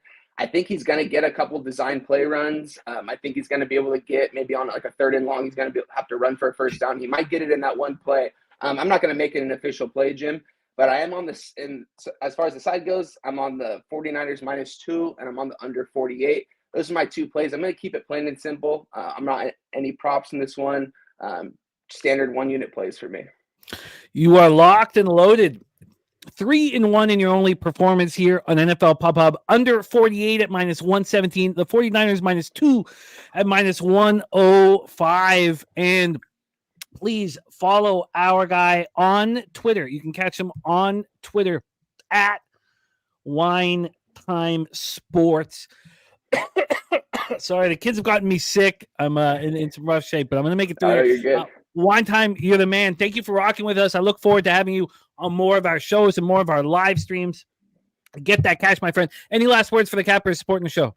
Yeah, Jimmy, always a pleasure being on camera with you, man. Thanks for reaching out, getting me on the show. Love being here with you guys. Love talking ball, whether it's basketball, football, college basketball, whatever it is. Happy to be here. Find me on Twitter, guys, Wine Time Sports. Give out plays almost every single day, literally 7 days a week. It's been a good start to the year so far, too. So let's just keep it going, fellas. Thanks for having me, Jim. I love it. Thanks for making time for us. Get that cash, my man. Excuse me. All right, our next guest. We saw his brother in action. Now, what your next guest has done, he's given us the highest money line casher of the year. He's not afraid to take big dogs and let his balls dangle. Now, there is no big dog here, but he finds big numbers. Let's see what he's got in store for us right now. Star of the Earl Sports Bets channel. Please welcome East Carolina Pirate Nicholas Earl to the show. Nicholas, thanks for joining us. How are you, my man? Doing good. Really strong night tonight. 4-0. So let's get into the Super Bowl here. I love it. Let's roll. You are winning day away from the black here on our channel. 14th, ranked 14th out of 28 cappers here. So take it away. How are you getting paid, my man? Yeah, I'm going to be heavily invested in the 49ers in this game. I like San Fran on the side here in this spot. I'm going to have 2 units on their money line. Now, I know we're not doing 2-unit plays here, so I'm going to take the spread at -2 and the money line at -125. That's my way of doubling down on the Niners here on the money line in this spot. I just think this is one of those spots where we kind of see the love building in for the Chiefs. They've covered every single postseason game so far, and then the Niners. I don't know if this. I don't know whether or not they're the first team to make the Super Bowl without covering a spread in the playoffs, but I thought that was kind of interesting there. But yeah, I'm gonna be on the Niners here, -2 money line in this one here. I also like Christian McCaffrey MVP. I don't know what the odds are on that. I think I last saw like 4-1 or something along those lines in this game. He's somebody where I expect to see multiple rushing touchdowns for him. So I do like McCaffrey there for MVP. And I know my brother brought him up, but I've been talking to this guy all week, and then all of a sudden he likes his play as well. I'm on Juszczyk touchdown. I really like Juszczyk. He scored a touchdown in the last Super Bowl against the Chiefs. I think he can do that here in this one. I also have a little bit of that's a nice little plus price tag. I'm going for an even bigger bomb here. I don't know if you can find a better price other than 50. When I punched this in, it was 15-1. I'm gonna have a couple bucks on this. Last year, I kind of did one of these. I cashed one with what was it? It was Sky Moore and Chiefs money line last year at like 16-1. This year is gonna be Juszczyk and 49ers money line. I saw 15-1 on that. I don't know if you can find a better price. But those are the plays I'm looking at here for the Super Bowl for this game. Juszczyk. Because we've got 5 spots here, and 2 of them are Kyle Juszczyk bets here. Juszczyk and 49ers at 15-1. So you're still keeping the number 1 position in NFL Pub Hub within range here. Can anybody find CMC MVP? Can we get the best number on CMC MVP? We'll give you that 4 plus 400 right now, but it's not around at Pinnacle right now. So I'm curious, Nicholas, if I gave you $500 right now on the total of this football game, are you going over or are you going under? That's a tricky one. I kind of lean under, but the Niners team total over type of thing there. Or I can see this being like 27-20, something along those lines. So I guess I would lean under for the game in general. This is kind of tricky where I like the team total over on one spot, but the probably the under on the full game. And when you used the Niners spread and money line, did you think of also adding the team total? Did that come through, or you have some concern that the team might go under? Yeah, I lean under. That's probably why I haven't added it yet. Probably by the morning of the Super Bowl, I might have that. So that's kind of, yeah. So I might add that later in the week. I don't know. So, but I do like the Niners in this game. I know that one for sure. 49ers -2 at -108. 49ers money line -125. If anybody can find us the CMC MVP, pop it in the chat. We're getting even plus 400 right now. Juszczyk anytime touchdown at plus 1,000, and then Juszczyk and the 49ers at plus 1,500 for Nicholas Earl. Nick, thank you for rocking with us, and thank you for your patience. We ran late. What's going on at the Earl Sports Bets channel?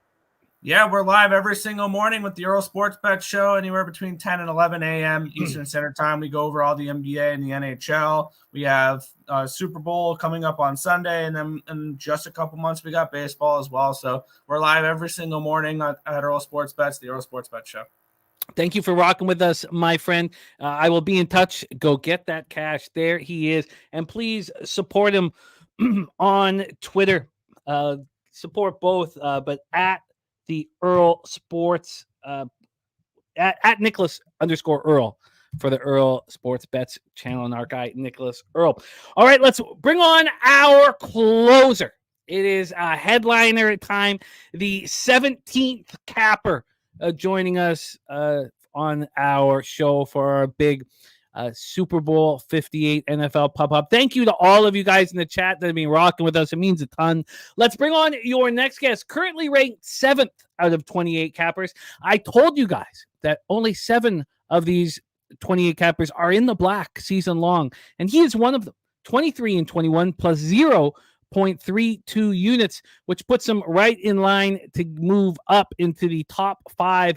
Please welcome star of Nerd Talk Wednesday, Thursday, and Friday nights on the Picks from Dave YouTube channel, our friend Dave Rogers. Dave, how are you, my friend? I've never been so proud to win a third of a unit in my life. This has been a tough season for everyone. But you know, what can we say? We're here. Our team is in the fucking big show, and I couldn't be more. I don't know what emotion I feel. I should feel really, really happy. I'm in between. It's like kind of feel like I smoked a blunt and did a line at the same time. I don't know which way to go. You know. Well, I'm nervous. Me too. I'm nervous. 4 years ago, I was in Costa Rica, and one of the things that I wanted so badly is for my family to celebrate Super Bowls, get the family together and party, and I do live streams. But you know, back then I had a 2-year-old daughter, and you know, my wife, a 2-year-old daughter, alone in an apartment in Costa Rica, and I couldn't have that. I couldn't have that being their Super Bowl. You know, I couldn't. So I did the live stream for the first half. I ran as fast as I could to celebrate with them, celebrate the 49ers in the Super Bowl. And we were up 20-10 going into the fourth quarter. And at one point, the ESPN gives you the percentage of expected victory. We were at 96.8%. I saw some places go to 98.2%, but ESPN had 96.5%. And then, you know, our hearts were ripped out of our chests. And it wasn't just like a barely losing too. Like we got, you know, we lost by 11 points. Mm-hmm. And these are the guys that did it to us. Yep. And so I'm very, you know, it's like when if you ever been assaulted by somebody, and you see him right over there with no qualms, just kind of hanging out, smoking a cigarette, you know? And like, oh, that's the guy that did it to me. Yeah. You know? Do you have a play? Do you have a bet on the? I missed the early part of the show. Do you have a play on the side? Well, on December 12th, when the Eagles were 10-1, and the Cowboys looked tough, and the Chiefs were nowhere to be found, the Ravens were nowhere to be found, and Burrow had gotten hurt, I put 500 on the NFC to win the Super Bowl -120. Okay. And also I'll win. Well, I can't be beaten. I can be tied. I can't be beaten in the confidence pool if I'm right on the Super Bowl winner. Yeah. So at this point, I'm not adding anything. I've got an SGP. I've bet the under, but I don't actually have just a 49er bet at this point. And what Yeah, I there's wanna- no reason to hedge. You don't have anything that's hedging. There's no $5,000 wins. There's nothing. no need so, to hedge. yeah. The winner of the confidence pool makes $900 American. Oh yeah. There's no hedging, no thought about it at all. Not going to do it. Yeah. But I don't have as much on the line as I kind of would want, and that shows that I'm a little bit nervous because this is a perfect situation to add more action, but I don't know I don't think I will. What I want to hear is how you are getting paid, my friend. Yeah, so I share the same nervousness. I told you this a few games ago. This is the matchup I didn't want to see. Everyone was the Ravens. It has to do with the sting of last time. It also has to do with this second coming of Belichick and Brady, which this could be it. We could see these guys go for a long, long time. And really, you see a team in San Francisco that rolled through people and then struggled to win in the playoffs. They did win. And then KC, who had one of the weakest teams we've seen since Mahomes, kind of didn't look good at parts during the season. Sometimes we wondered if they'd even get there, but they did, and they've had 5 wins in a row. 3 of the last games were in playoffs, and the convincing, no question wins in my mind. And then the scariest stat, I found the stat, and this scares the shit out of me. The team that's going in it with a better record, the last 13 times have lost 11 or 2-11.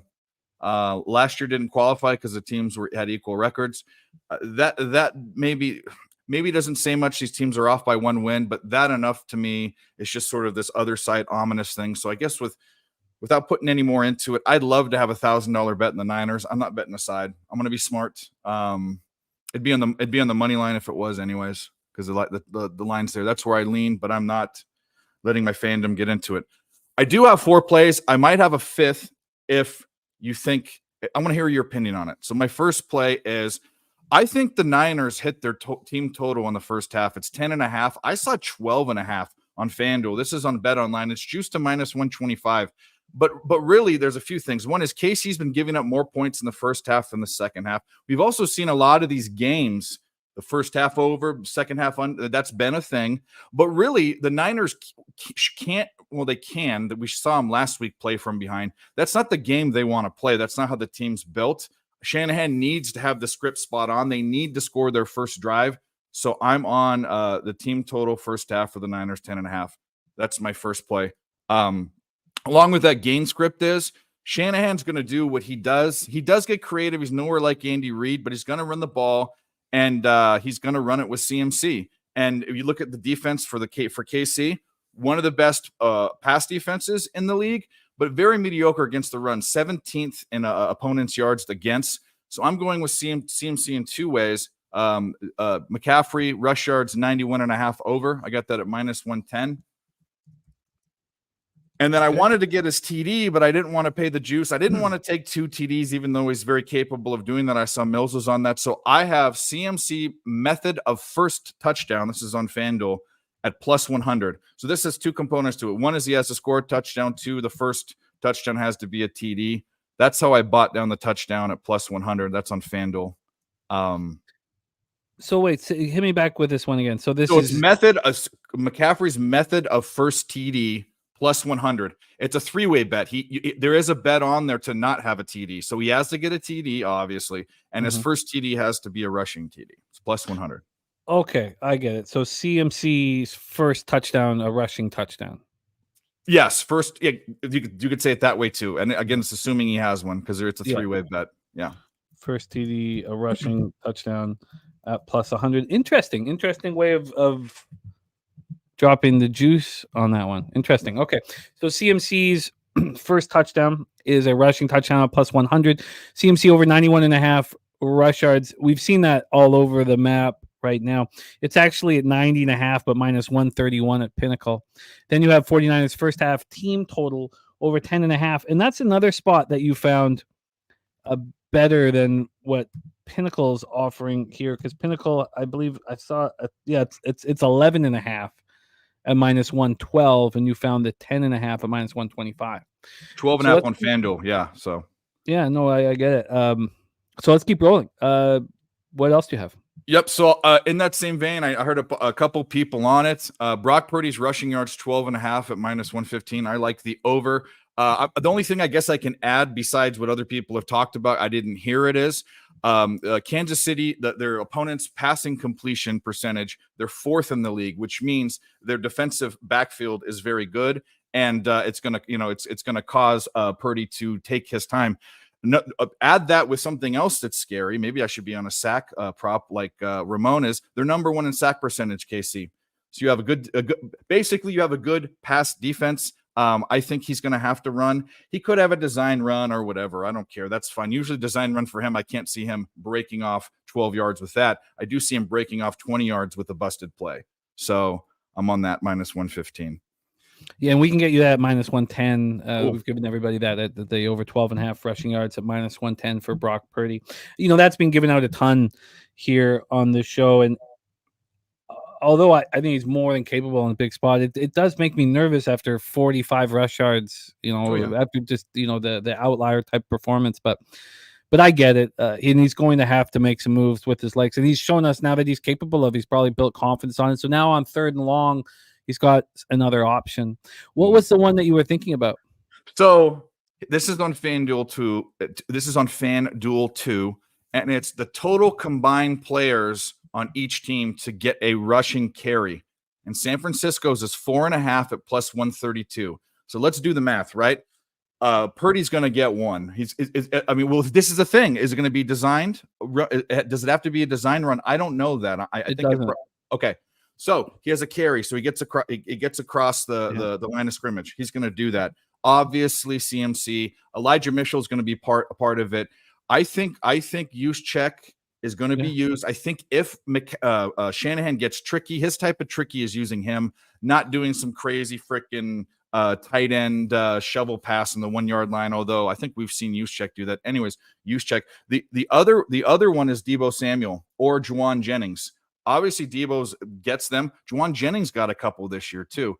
So at 4.5, what do you think of at +132? Basically, you have to get both running backs, the quarterback, the fullback, or both wide receivers that do it. I think you have the perfect team. Yeah, for it. All right, I'm on it. +132. Okay, so 49ers total combined players to get a carry over 4.5. Combined players to get a carry, and then and that was +132. Yep. So now that we're closing up the show, with a fellow 49er fan, which obviously was done on purpose for me. This is my SGP here, and I'd be interested if you think there's anything else that's jumping out at you. Just because at this point it's just $100 SGP. Little rec bet, so I can make more. I could add to it, but this is my SGP right now. It's 49ers money line and 49ers race to 10. I think it's absolutely crucial that they're not down. You can't fall behind the Chiefs. You can fall behind other teams. You can't fall behind the Chiefs. So 49ers money line, 49ers race to 10, under 50.5, over 2.5 field goals, and both teams to score 10 points. That's at +575. I don't hate any of it. The only thing I didn't take in this game, and gun to my head, I take the under, but these teams can score. They score in their own ways. They're going to have to score if they are behind. But you got 50.5 because you went up. It's 47.5. Yeah, I mean, besides that, I love everything else. That's the only one. I'm not sure what the total is going to do in this game. You have because you've cashed on these independent or standalone. I'd be on it. You're probably surprised I'm not on it. I'm not on it. I'm not on it for this is why. Mahomes, number one reason he can do amazing things. Number two, the Niners could run the ball down their throat and score 5 rushing touchdowns. That's possible too. It could be a slug match in that not necessarily the Niners score their way and then Mahomes comes down the field. The Niners score their way. It's going to be slower, but it's still going to be score. The only way I see it going under is, and also the Niners defense worries me too.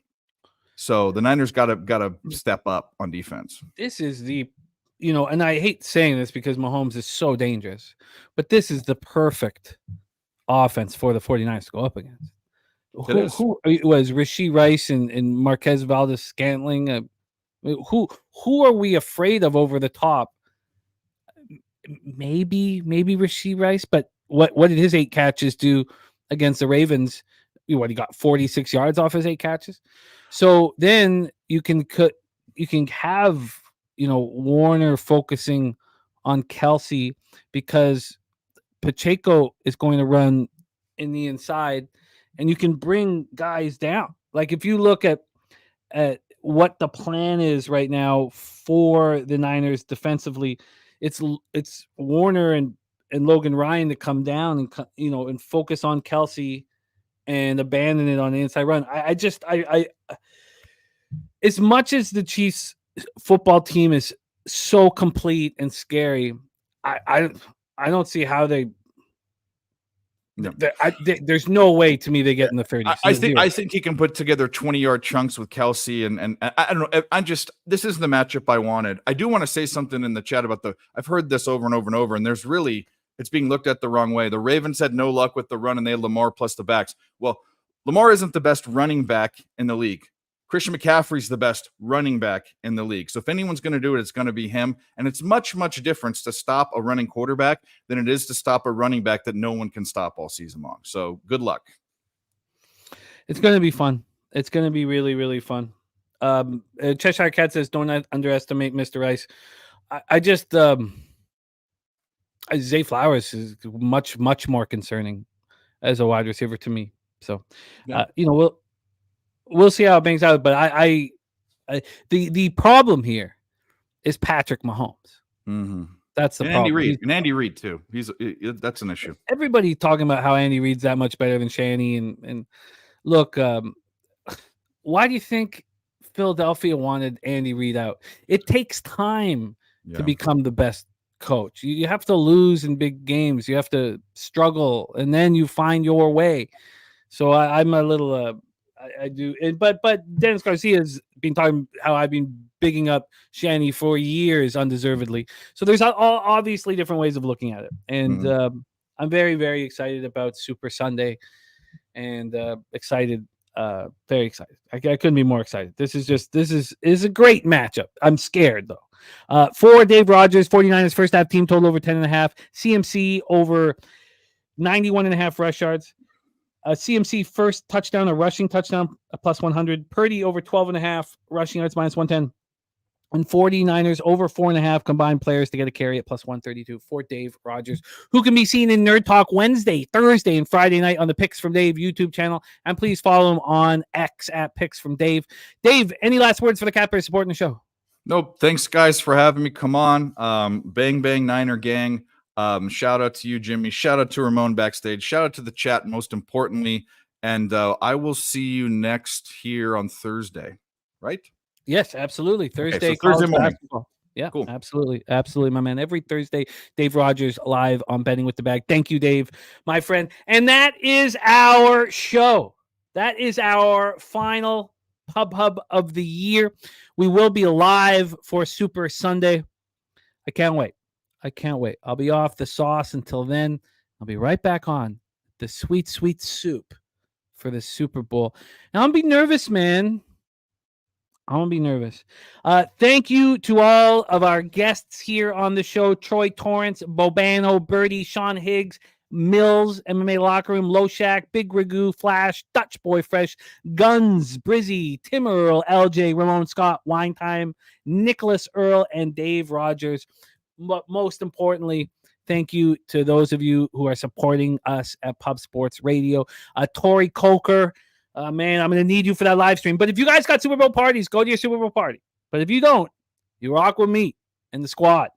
Harold Williams, Susie Easton, the Cheshire Cat, Al Cervic, Brent Cook, Talk Sports with JT, 229-ish, your boy. Thank you, guys. Mr. D, Mike, thank you all for your support. Christopher Comentini, 66, a Slammy. Rick J, thank you all for your support. Von Polo, the Truth Teller, all of you guys that stuck with us through the year. Perky, and I know you had all this action going on tonight, and you still supported us here on our live show. Harold Williams, Doug, thank you guys, truly. Jason Meyer, a.k.a. the El Dorado Custodian, all you guys, thank you. Thank you very much. And to our producer, Jose Bouquet, the backbone of our channel here, thank you for all you do. You work tirelessly in support of the cause, and we love you, Jose. I love working with you. So thank you. Mr. D says Mahomes will not lose in the Super Bowl to anyone not named Brady. And Al Cervic says, yeah, Jimmy, run down all those bets. Sure. Let me get one more cough out of the way. Sure, I can run down all the bets. Here we go. This was our show today. Troy Torrance. Well, first off, I have that $500 bet on the NFC from December 12th -120. I could win the confidence pool or tie for the lead.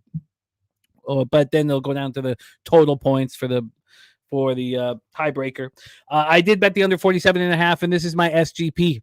It is 49ers money line, 49ers race to 10, under 50.5, over 2.5 field goals, and both teams to score 10 points. And then this is the action. And we'll close on this. Troy Torrance gave us a 49ers -2, 49ers money line, the under 47.5. Bobano gave us a Chiefs +2.5, Travis Kelce over 70.5 receiving yards. Rashee Rice, I almost said Ray Rice. We know that's not going to happen.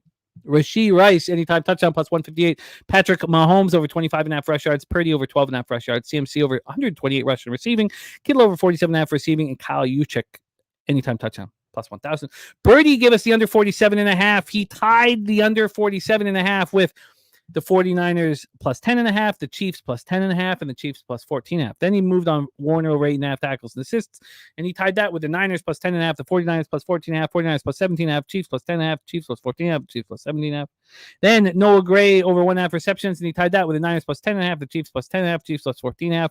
And then his there was the prop that we were looking for. CMC Pacheco anytime touchdown +160. So I believe LJ gave us that +120. We'll fix that number to +160. Sean Higgs gave a successful 2-point conversion at 3-1. Noah Gray over 12.5 receiving yards. Both teams to score a over 33-yard field goal. 4th down conversion, Chiefs and 49ers and both. And any player over 150 rushing yards, that's +650. 49ers win between 11 and 13, and that's at +1,400 in the 49ers money line. Millsy MMA locker room gave us Pacheco anytime touchdown, over 2.5 receptions. CMC 2 touchdowns at 201, over 6.5 receptions. Kelce anytime touchdown. Debo anytime touchdown. Ayuk over 4.5 receptions. CMC over 4.5 receptions and over 88.5 rushing yards. And Rashee Rice over 6.5 receptions. Pistol Pete Loack gave us CMC over 128.5 rushing receiving. CMC rushing attempts over 18.5. And Diamador Lenore tackles and assists over 4.5 in the 49ers money line. Big Ragu gave us tails. He gave us the Chiefs to score last at -110. Mahomes longest rush over 13.5. Pacheco longest rush over 15.5. Rashee Rice longest reception over 20.5. Kelce anytime touchdown and first touchdown. Mahomes anytime touchdown and first touchdown. And Mahomes touchdown and a win. Pacheco anytime touchdown and first touchdown. Chiefs -4 at +190. Chiefs +2 at -102. Kelce MVP and Pacheco MVP. Flash gave us the longest field goal over 47 yards. 49ers under 24 team total and Chiefs under 23 team total. Overtime +790. Then he gave us over 3.5 field goals and the under 47.5 -109. Dutch Boy Fresh gave us Chiefs +2. Purdy over 12.5 rush yards. Pacheco over 69.5 rush yards. SGP for him was at +950. That was Chiefs. Pacheco anytime touchdown. CMC anytime touchdown. Kelce anytime touchdown. Kelce over 54.5. Pacheco over 54.5. Guns gave us the teaser Chiefs +8 and the under 53.5. CMC over 88.5. Purdy over 12.5. 49ers team total under 24.5. Brizzy gave us Debo Samuel anytime touchdown. Chiefs first touchdown. Chiefs first touchdown. Kelce +330. Pacheco leading rusher in the game. Pacheco +23.5 in a verse battle over CMC. Yeah, as Usher's first song at +350. Oh my God, as Usher's first song. I've got to send all these to Jose. I got to make sure that it's legible. And DJ got us Falling in Love again, first song at +550. I won't know if any of those bets cash. He has yes to Octopus, touchdown and 2-point conversion back-to-back at +1150. And longest kickoff return under 27.5 yards at -110. Tim Earl gave us tails over 47. CMC over 1.5 touchdowns and over 2.5 touchdowns. Kyle Juszczyk anytime touchdown, and running back fullback MVP at plus 365. LJ gave us Mahomes over 25.5 rush yards, Pacheco anytime touchdown, Pacheco and the Chiefs at plus 175, Kelsey over 70.5 receiving yards, 80 plus anytime touchdown, first touchdown, two touchdowns and the Chiefs to win, MVP and tight end MVP. So the MVP 15-1, tight end 9-1. Chiefs score first in the game, and it's a touchdown. So Chiefs score first and in the game, and it's touchdown plus 170. Chiefs to win by 1-6, and CMC and Pacheco anytime touchdown. And now we know that's a plus 160. Chiefs plus 2. Chiefs money line. Chiefs first half team total over. Then Ramon Scott gave his highest scoring half first. Chris Jones over a half sack. Chiefs Noah Gray anytime touchdown. Pacheco over 88.5 rushing and receiving. Mahomes no interception. Purdy under 260.5 passing yards. Ayuk over 62.5 receiving yards. And Patrick Mahomes MVP. Wine Time gave us a 49ers -2 and the under 48. Nicholas Earl gave us 49ers -2 and the money line. CMC MVP. Kyle Juszczyk anytime touchdown, and Juszczyk and the 49ers to win. That's at 15-1. Dave Rogers gave us 49ers first half team total over 10.5. CMC over 91.5 rush yards. CMC first touchdown, a rushing touchdown. Brock Purdy over 12.5 rushing yards, and the 49ers over 4.5 combined players to get a carry at plus 132. And that, my friends, is our final Pub Hub of the year. Thank you for your ongoing support. The Peter Loack show is on in 11 hours and 45 minutes. But what's most important is we get paid. That's what's most important. The stakes are high. Our bankroll is everything because it allows us to not care about almost everything else in life. If you have a bankroll that's thriving, then everything's okay. And you don't need to listen to things. You don't need to listen to other people's conversations. You don't need to listen when people ask you to do stuff. You don't need to listen to anything because you have a giant bankroll. And that will take care of all of your needs. So let's get them motherfucking cash. Let's say, hey, those bookmakers.